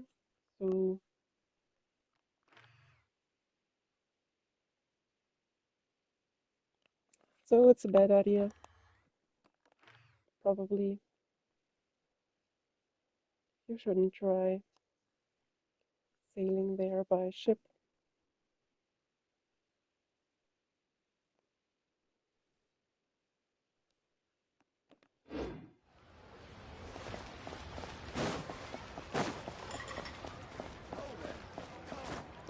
So you have the key now.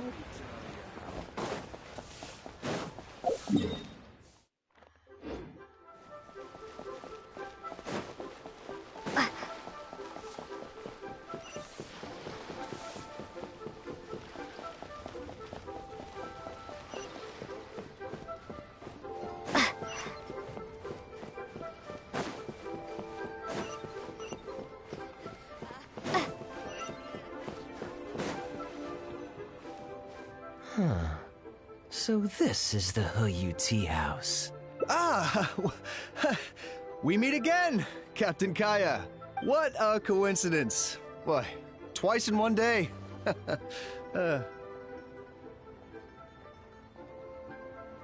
Oh, that didn't take me long. No. And I ran the whole way. Wu, weren't you just at Wanwen Bookhouse buying a book for your daughter? What's this talk about the wharf? Shh, just leave it be, Aunt Zhang. There's no need to embarrass him right in front of everyone else. So that's the guy that visited the winery. The other path. I take it that you two aren't from around these parts. I'm a caravan guard by trade, and meeting people from all over the world is one of the main perks of the job for me. Why don't you join my table so we can get to know each other? Oh, seems like the tea house is the place to be in Liyue.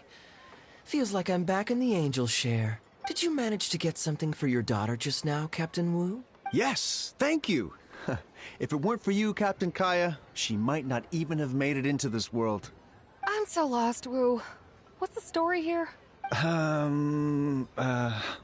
Your wife's originally from Mondstadt, isn't she? Did you run into Captain Kaya when you were there on business, or when you were visiting the in-laws? The latter.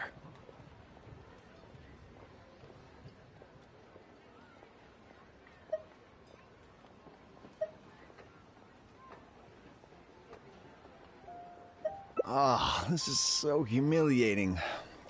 Anyway, back when my wife was pregnant, we were taking a trip to Mondstadt to visit her parents this one time when we were mugged by a group of treasure hoarders near Dawn Winery.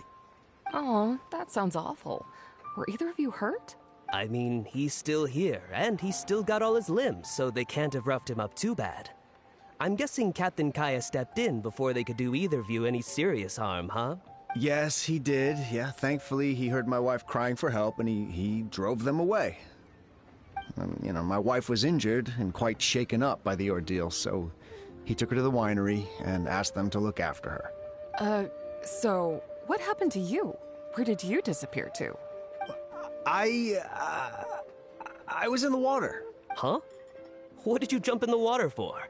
You know they can still get you in there, right? No, that's not... I didn't... Ugh. They threw me in the water and stripped me of all my clothes. They did what? Did they have a weird fetish or something? Stripping a sailor naked and throwing him into the water. It's not like you were going to drown. So, then what? I take it you swam to shore? The treasure hoarders always move in groups, and fighting back when you're outnumbered isn't usually an option. It's no surprise that they quickly overpowered Captain Wu. I'm just glad that everyone made it out all right at the end. Captain Kaya, please, there's no need for you to try and save face from me like this. I already owe you so much. You don't have to do anything more. Yet, despite that, I somehow only ended up humiliating myself further. There's no point in me trying to save face now. They tossed me into the water to humiliate me, and to use it as leverage to get my wife to pay up. But they didn't know that I could swim.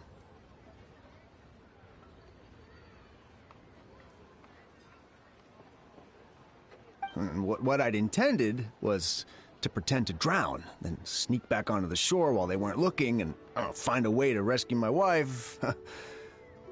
That was before Captain Kaya appeared out of nowhere and saved the day. So then, I figured I'd just get out of the water, get dressed and catch up with you. But God knows what they did with my clothes. I couldn't find them anywhere. By the time I gave up looking for them, you were most of the way to the winery, so I had to run after you with nary a thing on myself.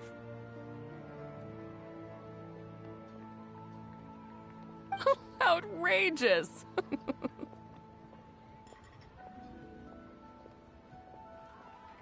So, what happened next? Well, I made it to the winery, but the maids noticed me first, and they called the Lord of the Manor out to give me the beating the treasure hoarders never got around to. And after my wife recovered consciousness, she had to have a long talk with the young lord to explain everything. He then escorted us both safely to Stone Gate. Oh, whoa. I'm sorry. But... Ugh, good luck living that one down.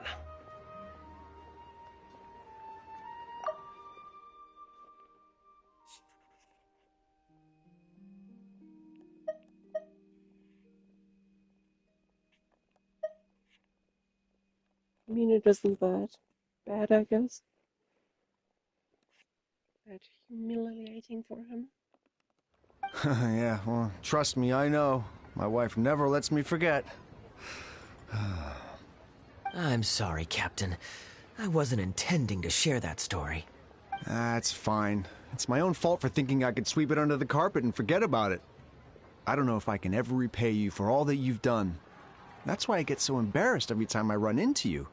Still, it won't stop me from trying. You and your friend are here to catch the storyteller, right? Well, the tea's on me. It's the least I can do. In fact, they do serve some food here, too, but it's not the best. Okay, let me run and get some fruit to share. I'll be right back.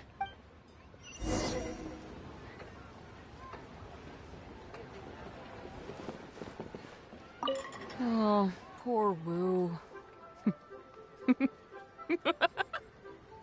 Oh, gosh. I'm so sorry. It's just... Why is she laughing? It's not even that funny. So mean. I wonder how much Fanaria caught of that. Old Wu really has no filter, does he?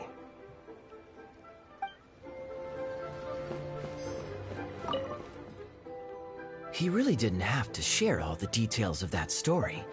But since he didn't seem to mind, I wasn't about to stop him. I did actually forget at first, but once he brought up his daughter, the memory of his naked escapades came flooding back. Diluc thought some pervert was harassing the maids. He charged straight out the door, great sword in hand and raring to go. I haven't seen him so angry in a long time. So many people owe me favors nowadays. It's hard to keep track of them all. I really should go check my favors ledger once I'm back and refresh my memory. Hey, you didn't think I was being serious, did you? Do I really strike you as the kind of person to keep track of favors in a notebook? I just helped the guy out on a couple of occasions because I happened to be in the right place at the right time. I'm back with fruit. Please, help yourselves, everyone. My treat. Thank you. Don't mention it. It's just a few fruits, nothing extravagant. Once my new pharmaceutical business takes off and I have more to spare, I'll get you a proper thank you gift and send it to the Knights of Favonius. Pharmaceutical business? So you found a new career? No more shipping? Shipping is impossible work nowadays. There's too much competition and the margins are too small, so yeah, I've decided to switch gears. I'm gonna become a partner of Boo Boo Pharmacy and provide funding for a brand new medication they're producing. It's specially formulated to treat seasonal joint and limb pain. If you didn't know, it's a very common health complaint among sailors, but also extremely difficult to treat. I've suffered from it myself, which is why I know that a lot of people stand to benefit from this once it enters the market. It's a good cause and a stable source of income. I mean, whichever way you look at it, it's a step up from the backbreaking work I did before. I've already had some talks and invested 1 million more for the first round of funding. That's impressive, Wu. I wouldn't have thought you had the connections for something like that. So is it Dr. Baiju that you're in talks with? Oh, no, not Dr. Baiju. Actually, it was his master, Dr. Bai Fudzu. Yeah, his medical expertise and clinical experience are second to none, and he really cares about his patients. He gave me a few of his traditionally formulated bone-strengthening pills when he saw me suffering from my leg pains one day. It was like a miracle cure. The pain immediately went away. Dr. Baiju's master. Yeah, that sounds like he's falling for some scammer. Yeah. I told him I'd be enthusiastically recommending his medicine to the other guys at the docks, and after some hesitation, he just went right ahead and wrote up a prescription for me, completely for free. He said that he shouldn't really be handing out free prescriptions since, and I quote, "it goes against generations of tradition handed down by our forebears." But he just felt like it was the right thing to do. What a great guy.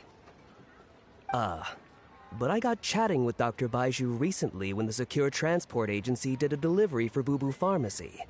He told me that his master has already passed away. Huh? What? Why would he say something like that? I mean, the guy's old, but he's still in great health. Captain Wu, where did you meet this old master? Just out on the street. I know that sounds dubious, but this is an educated and respectable gentleman we're talking about.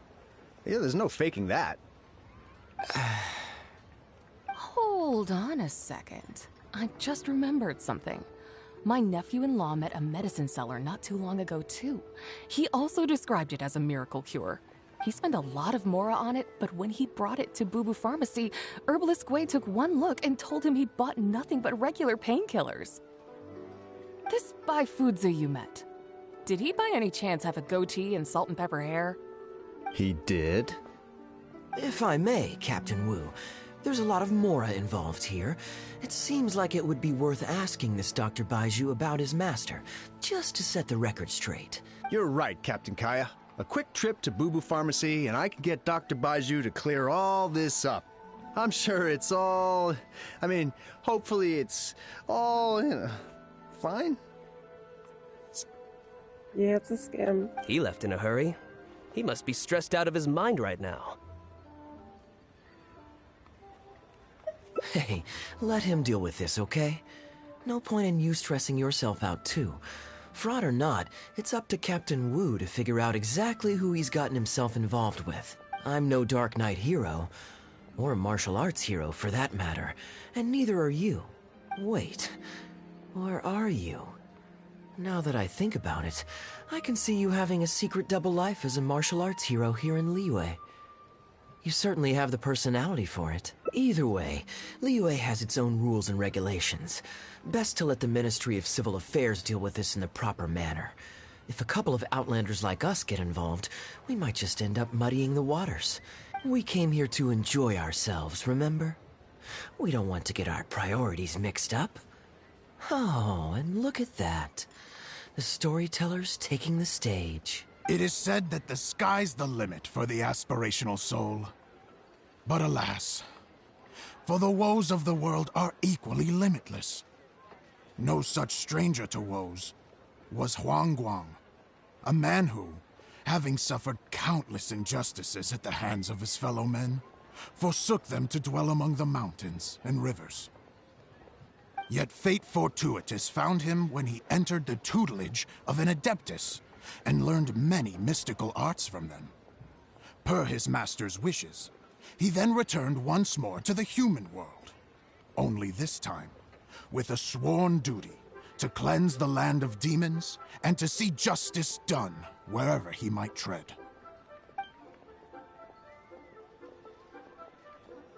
Is that all?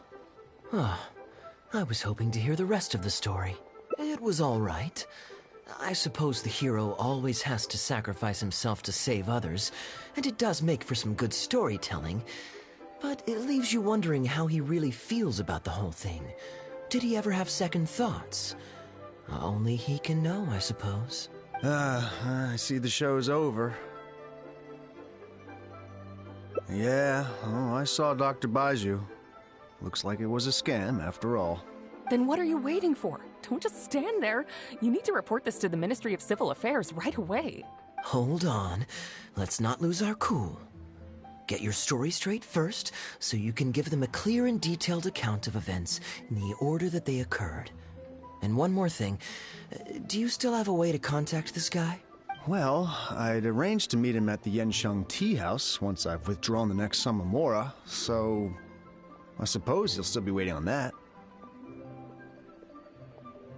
Okay, so you've got another meeting lined up. I've got no one to blame but myself for this. I can't believe I was so gullible. I guess the world just isn't made for naive simpletons like me.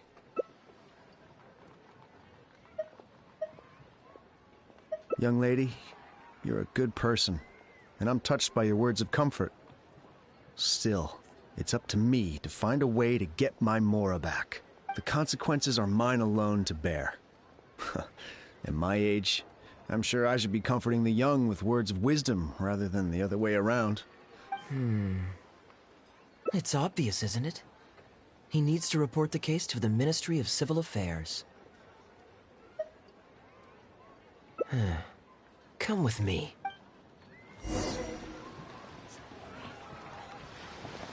That con artist is human scum.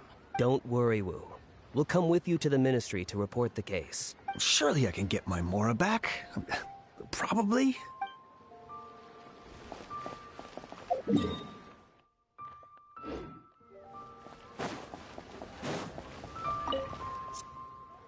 I am quite curious. How does our chivalrous martial arts hero intend to come to Captain Wu's rescue here? There are countless victims of injustice in the world. We can't try to help each and every one of them, can we? Oh, I'm surprised. I didn't know you thought of me as someone who helps other people unconditionally. I'm genuinely flattered. But we both know that I'm not that kind of person, really.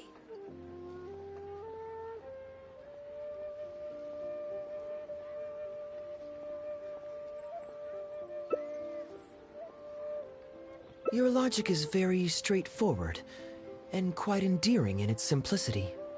But I like how you think. So I'll indulge your martial arts hero aspirations for now.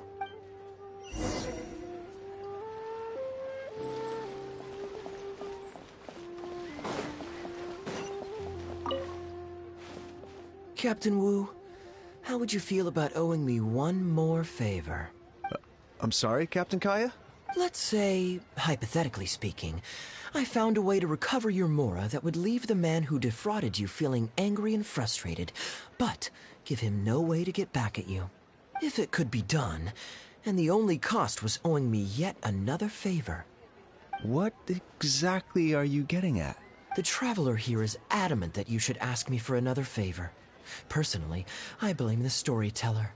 After the inspiring tale of Bravebeard, she's all gung-ho about playing hero, and— Captain Kaya, young lady, I thank you. All right. Now here's what I'm thinking. All right, then it's settled. Per our brave hero's plan, let's rendezvous at Yanshang Tea House tomorrow. Don't worry. You can count on us. Absolutely. We're all neighbors here. Old Wu's problems are our problems too.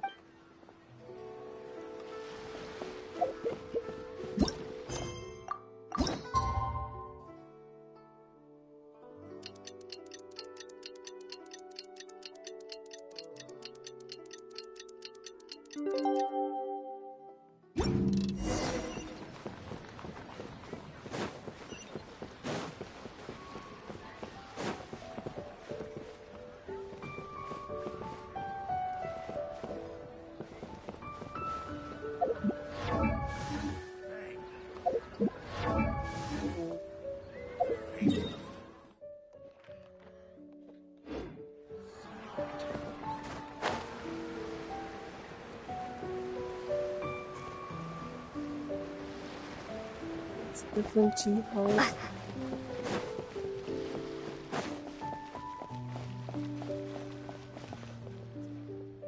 Ah, you're here. Good. I'll head upstairs first, and you join me in a bit. You've got nothing to worry about. As long as this lucky coin's in my hands, it'll do as it's told. Before I toss the coin, I'll get our guy to bet heads or tails. Then it's your turn to bet. Now remember, if I touch my chin, you bet heads. If I touch my forehead, you go for tails.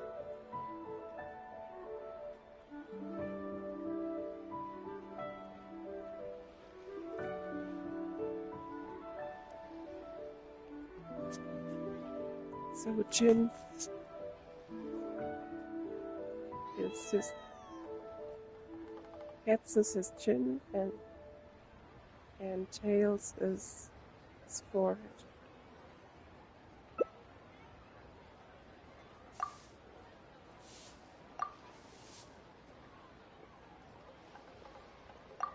Hello. Are you waiting for someone? As long as you follow the rules of the tea house, you're welcome here. Please be our guest.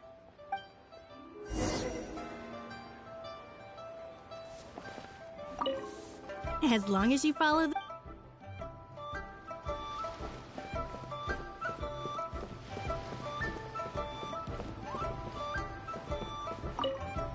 I know all I have to do is wait here, but... No, forget it. I can't get cold feet now. I trust you and Captain Kaya.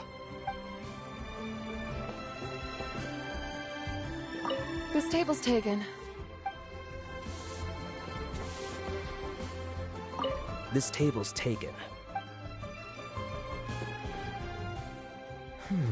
From the way you describe it, Liyue does sound like an attractive place to settle. Perhaps I might have to make the move here after all. All that awaits me back in Mondstadt is a horde of insufferable sycophants. Truly tedious. The reason I left home in the first place was because I was reluctant to simply live off of my inheritance. I understand. For one as ambitious as yourself, Mr. Rich, living off of the family fortune must feel like the dullest existence in the world. Mr. Rich. What are you doing? It's common courtesy to introduce yourself. Can't you see we got here first? They're running out of tables, huh? Looks like this location's getting too small for them. Very well, I'll make an exception for you this one time. Let's hope the tea, at least, won't disappoint me. So, my friend, what's your name?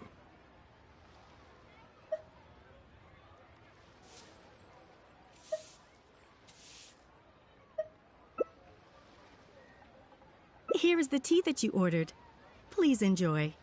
Ugh, this tea is... never mind. Mr. Bai, this has been a most pleasant and insightful conversation. I consider it good fortune that I encountered such a refined gentleman as yourself so far from home. Please allow me to pay for the tea. Yes, good fortune indeed. In that case, I must thank you for your generosity. You there. I'll get yours too.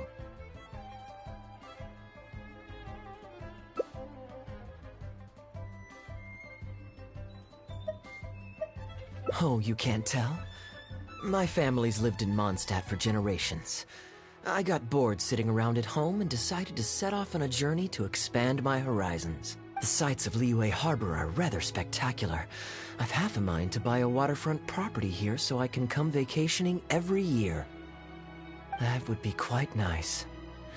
If the family would spare me a little loose change, I could even invest in an antique shop or two so I have something to do during the day.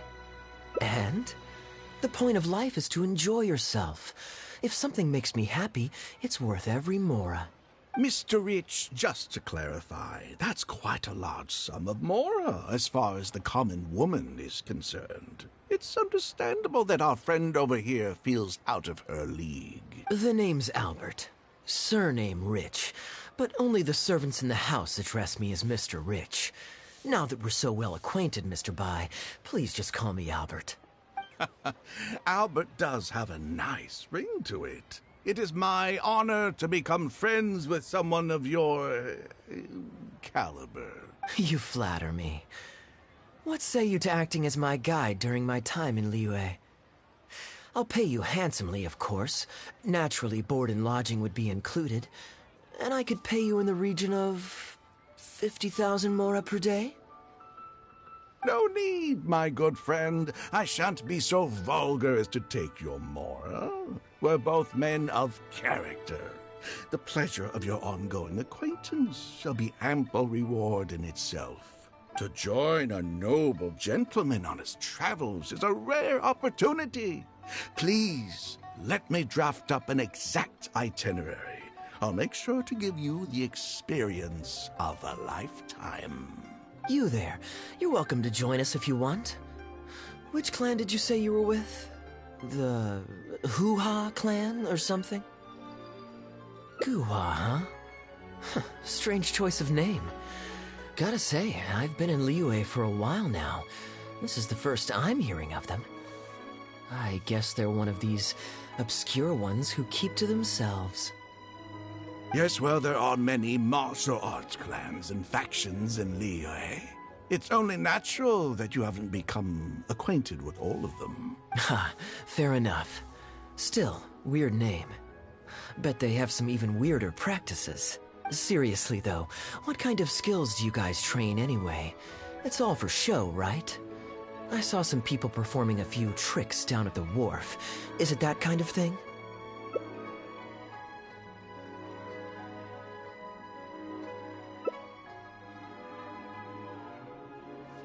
I already told the server to put it on my tab. Don't bother getting her to split the bill. It'll only complicate things. Young lady, there's no need to take things so seriously. Why don't you loosen up and enjoy the free drink?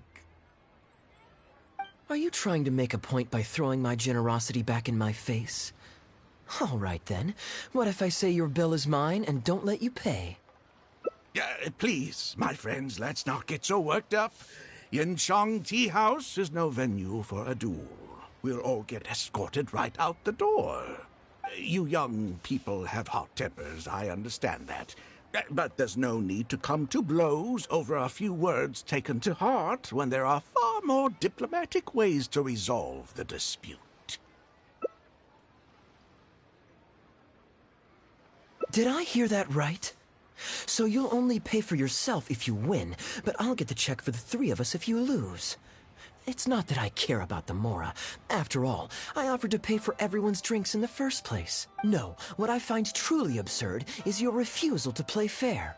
I demand that you also pay for three if you win.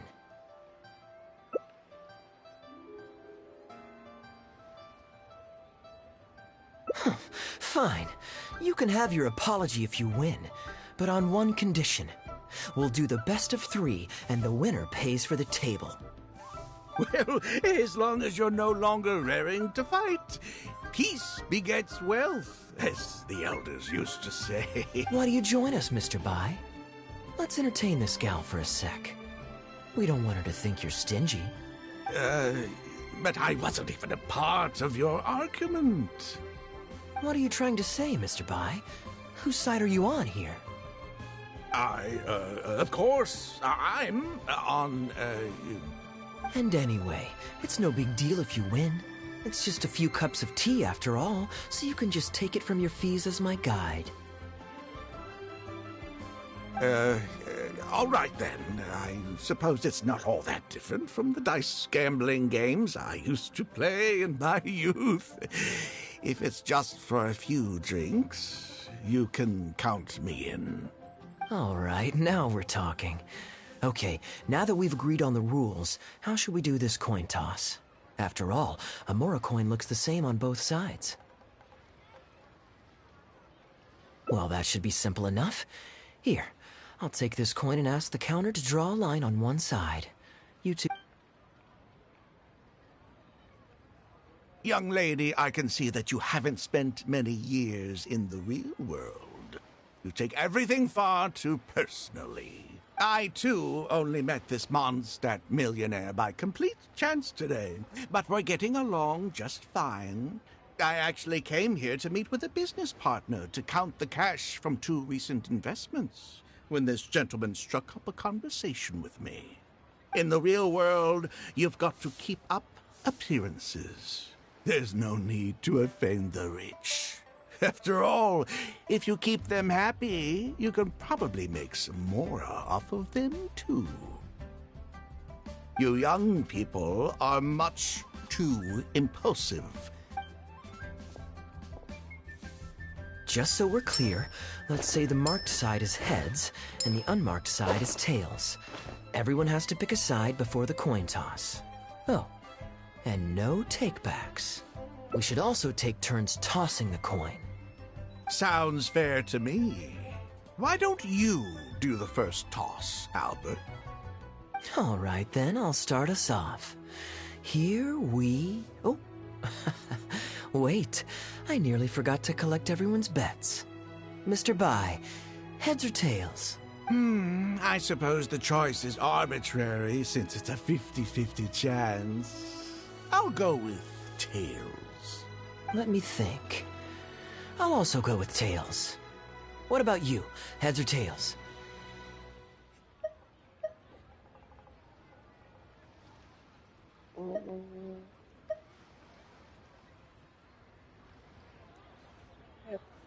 I think Jenny is heads.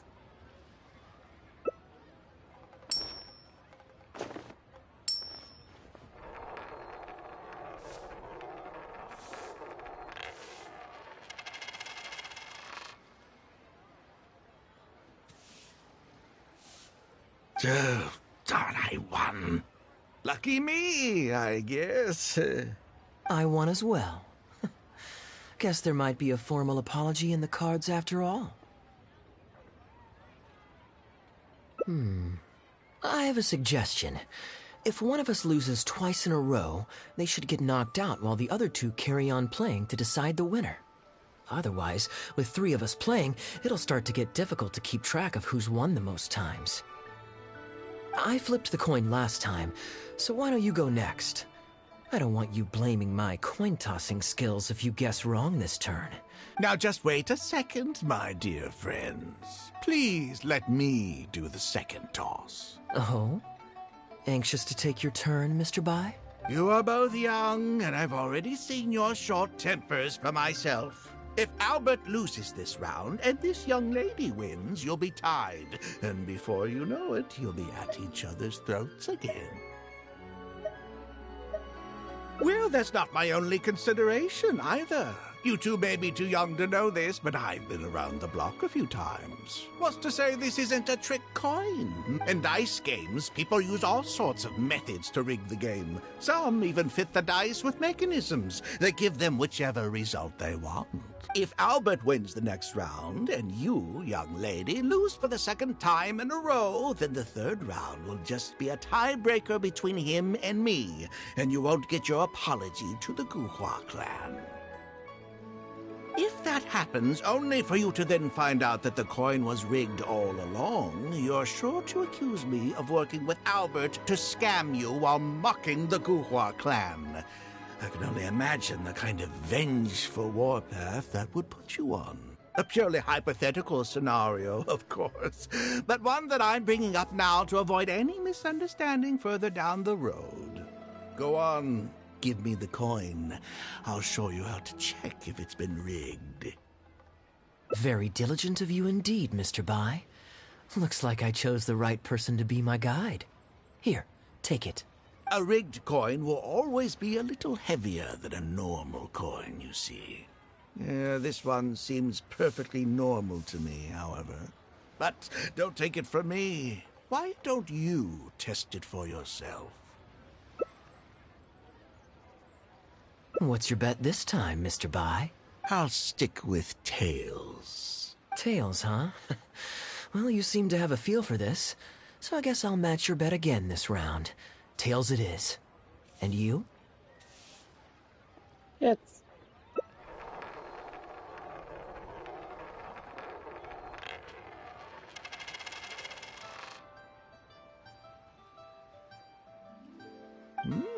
Well, my luck's still just about holding out.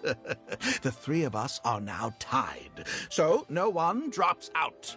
Certainly better than Albert and I going head-to-head in the final round. Mm-hmm. Well, here you go. What'll it be, Mr. Bai?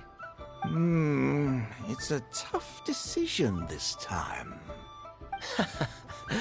That's what makes it fun, isn't it? Anyway, there's no need to stress. What's the cost of a few cups of tea compared to 50,000 I'll be paying you every day? You make a good point. All right, I'll take heads. Okay, and now it's my turn to guess. Not that the outcome matters either way to me. I won't even notice the more's gone. Whatever, I'll take tails.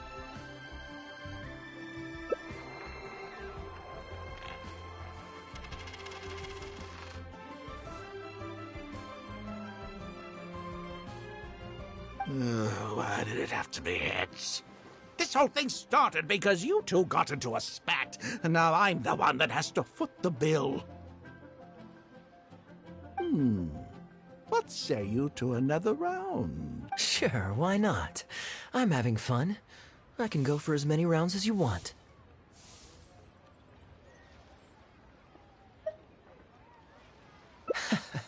What a miserly person. Do as you please. The two of us can play. But, Albert, all the fun of gambling is in the stakes involved.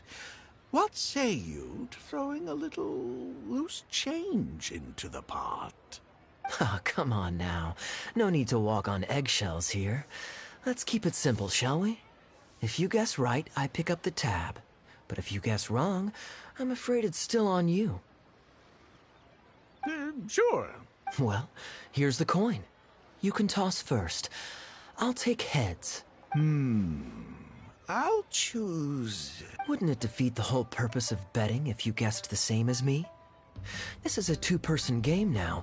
Surely one of us has to guess heads and the other tails. All right. It all comes down to luck, after all. I'll take tails.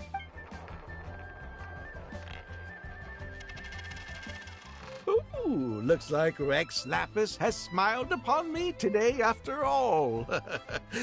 Thank you for the tea, Albert. Look at you getting so giddy over some chump change. It's like you've never gambled with real money before, my old man. That's a real rush, I'm telling you. This is nothing by comparison. Well, in that case, would you care for another game? Sure. Let's up the stakes a little this time. Shall we say 50,000? Oh, maybe that's a little on the high side. What, 50,000? But that's just a single day's guide pay for you. All right. I'll bet tail. Great, then I'll bet heads. No takebacks. Head. Oh, how unfortunate. I shouldn't have gotten greedy. After all, in the long run, gambling is always a losing game. 50,000 more. My goodness. Albert, I'm terribly sorry, but as it happens, I forgot to bring my coin purse with me today. Could you perhaps take this 50,000 out of my guide fees? Advance payment? Sorry, I'm afraid that's not my style. It'll have to be cash. This day, just getting better and better. Well, so be it. 50,000. Let me see what cash I have on me. Just 50,000? That's not what we agreed on. Huh? What are you talking about? I think you'll find that our bet was for 50,000. No, it wasn't. The amount was 1 million. 1 million? Are you insane? Come on now, Albert. Be serious. 1 million here and 1 million there might be all fun and games to you rich types, but to ordinary folk like myself, this is no laughing matter. I'm being perfectly serious. I know what I said, and what I said was 1 million mora. You're lying through your teeth! Hey, young lady, you tell him. Did you hear him say 1 million at any point? Huh? What the? I'm not deaf, you know. I swear I heard 50,000. Wait. Oh, I see. You two are in this together. I never met either of you before today, and out of nowhere you suddenly roped me into betting over a coin toss, and now you're accusing me of owing you 1 million mora. Huh? Do you have any idea who you're trying to cheat? I know all the tricks in the book. I can't believe a couple of beginners like you managed to get this far. Well, don't you try to celebrate just yet. You amateurs have a lot to learn about the art of the con. Do you really think that nobody else will have heard all the commotion we just made? All I need is one witness, and this little scheme of yours falls apart. Frauds! Frauds, I say! These two kids are trying to scam me out of my hard-earned mora! Hostess! Oh, hostess, come quickly! How pathetic. What is going on here? If you can't abide by our rules, you're not welcome at Genshin Tea House. I don't care what the issue is. You don't get to make a racket like that in here. Wait, don't throw me out! These two con artists are trying to steal my mora! You can't let them get away with it! Well, let's take this somewhere else. I don't want any of you disturbing the other guests.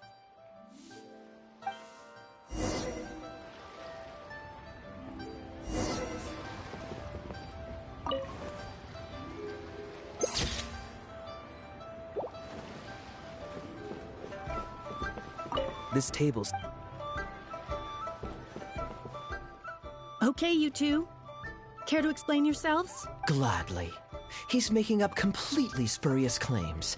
We were betting mora over a few coin tosses, and now he wants to back out. In the land of contracts, of all places. He won 250,000 from me, then another 800,000 from the both of us. Now he's refusing to pay up the measly 50,000 that he lost in the final round.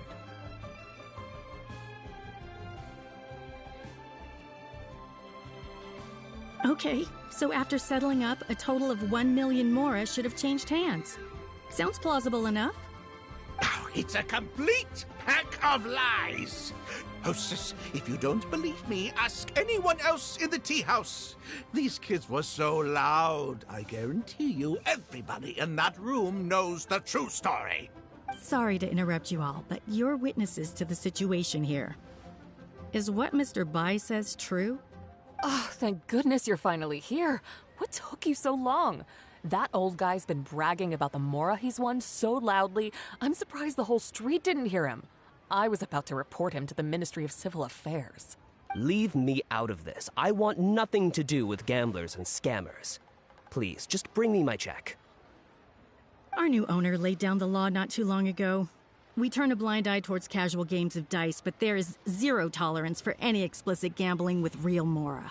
Return any winnings to the party you took them from, and we'll say that none of this ever happened. Otherwise, I'll have to bring in the Millilith. And I can assure you that they take a more hard line on this kind of thing than we do. Why should I have to give them any mora? I don't have any mora on me. Oh, but I think you do. 2 investments, was it? One of them to the tune of exactly 1 million, as it happens. Oh, and don't forget you still need to pay the tab. You... Wait. How did you... Halberd! Fang! There's a gentleman here that I'd really like you to meet. Please don't. I'll pay, all right? This was never your mora to begin with. We'll be returning it to its rightful owner now.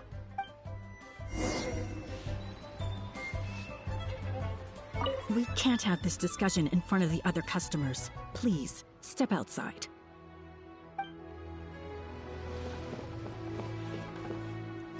For customers.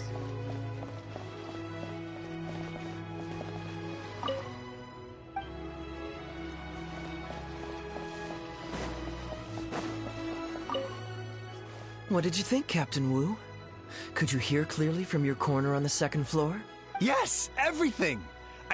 I can't thank you two enough. Woo. This was your doing, wasn't it? You and this Mondstatter planned the whole thing. Along with that blonde one. And all the customers on that floor were in on it too, weren't they? I know where you live. And I know what your wife looks like. And your pretty little daughter, too. You crossed the wrong man today. Who'd be scared of a crook like you? I'll take you on any day of the week. Well, let's see how long that false bravado of yours will last. Oh, look at that. He figured it out. Guess he's not as dumb as we thought. Don't you two get cocky either. Just you wait. I will hunt you down. My apologies for having to leave this question until you'd vacated the premises. But I couldn't have things escalate inside the tea house. I hope you can understand our position. I noticed that all the guests on the second floor were present before you took your seats, then left almost immediately after you did. Would I be correct in saying you were looking to set this man up? Wait, so you saw through it right away? Under normal circumstances, we would never tolerate a scheme like this taking place on our grounds, as it risks damaging our owner's reputation. However, I understand that our owner holds the Traveler in high regard, and must have good reasons for their actions. Still, I would appreciate an explanation. As I thought. When you're operating on someone else's turf, you run the risk of clashing with the master of the house. Thankfully, we considered that possibility before going ahead with our plan. Over to you, brave hero. You're the one with the connections in Liyue. It's your time to shine. Okay, I understand the situation now. It goes without saying that I have no wish to stand in the way of your chivalrous deeds. I'll report everything you told me to our owner. Well, Captain Wu, remember what I promised you? What do you think? Angry and frustrated enough for you? Excuse me, coming through. Is this the Mr. Bai you reported to us? Yes, that's him all right. The one who scammed Captain Wu. Wait! Where's your evidence, And Wu, you've already recovered your Mora. I don't deserve to be punished twice for the same crime. You can't talk your way out of this one. You're already suspected of defrauding multiple victims out of smaller amounts, and the combined total meets the threshold for a conviction. If it turns out you're guilty in this case, too, it'll only add to your sentence. Does the plaintiff have any witnesses? If so, we'd really appreciate if they could come with us and provide a testimony. You got tangled up in this too, huh? In that case, please come with me. Your witness statements will play a crucial role in helping to move this case forward. Don't worry, we won't take up too much of your time. And you, sir, can stop twiddling your thumbs. Hey, keep your hands off me. I'll cooperate. Stop manhandling me.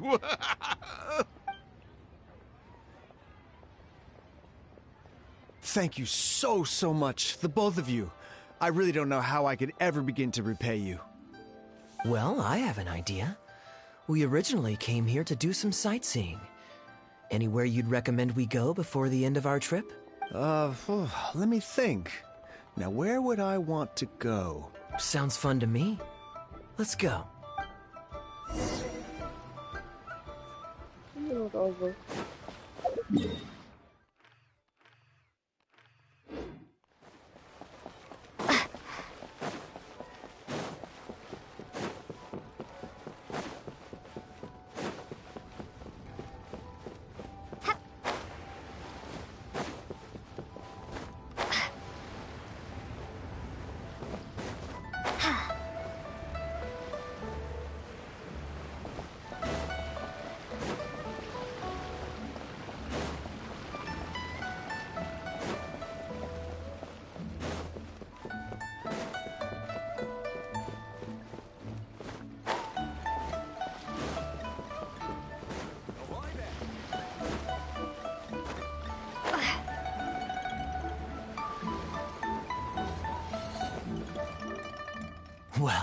this was certainly an eventful end to my trip. It wouldn't have been possible without you. Or my lucky coin, of course. Wouldn't be much of a lucky coin if it had.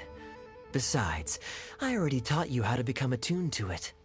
You still need some practice to master the technique, but luckily it decided to play nice and spare us any more complications. A better question to ask might be, what do I do to make this coin happy to work with me and show me whichever side I wish? My answer would be that I tell the coin a joke every time I toss it into the air. If it finds my joke funny, then it cooperates with me. Of course, this whole arrangement hinges on a pre-existing amount of trust between the two of us. I can't just get any strange coins to listen to me. Yeah, I was a little surprised when he unwittingly called out our trick coin, but it didn't matter. A good gambler always keeps their options open. You have to have a contingency plan for when the odds are against you. So when I went to the counter, I marked a regular coin as well as my trick one. That safely avoided any risk of him finding out about the trick coin. But it also meant that we wouldn't be able to control the result of that round. But hey, what does it matter? The fact that he made things a little more challenging only made it all the more exciting to watch him slowly but surely fall into our trap. Especially listening to him warn us about the possibility of a rigged coin right as we were scamming him. That was my favorite part. As long as I chose the same bet as him, and you bet the opposite to me, it was always going to end up with him paying. Unless, of course, he'd had some other tricks up his sleeve that we hadn't thought of. Then things would have gotten really interesting. You two are genuinely the smartest people I've ever met. I'm no intellectual, so I would never have been able to come up with a plan like this. Even when you described it to me, I only understood parts of it.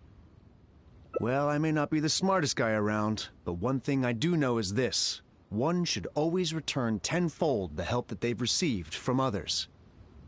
We were just ordinary acquaintances. You had no reason to help me as much as you did. If there's anything I can ever do for you in the future, anything at all, please let me know. Oh? You seem agitated. Are you worried about owing me yet another favor?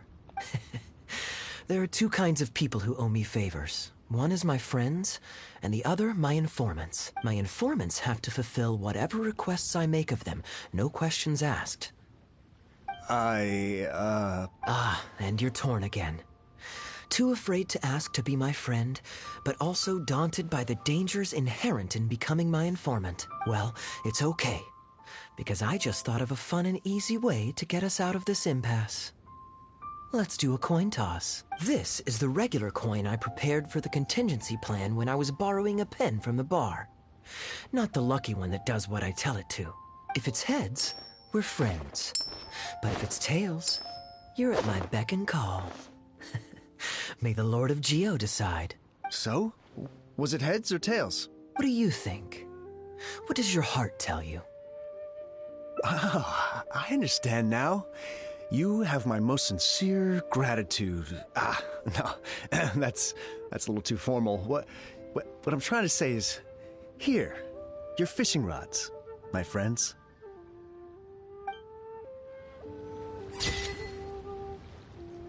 Finally. And there's still at least one ending remaining.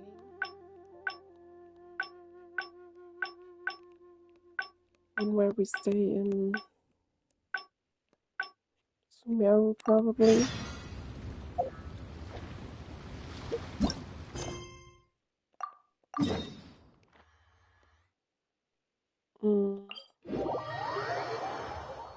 That'll also probably take quite a while, so...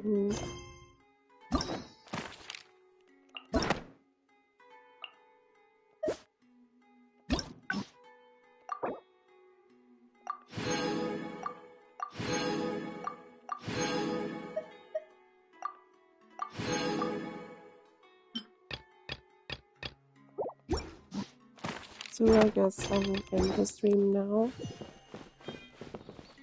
And probably continue tomorrow. So 2,5 hours just for these 4 endings.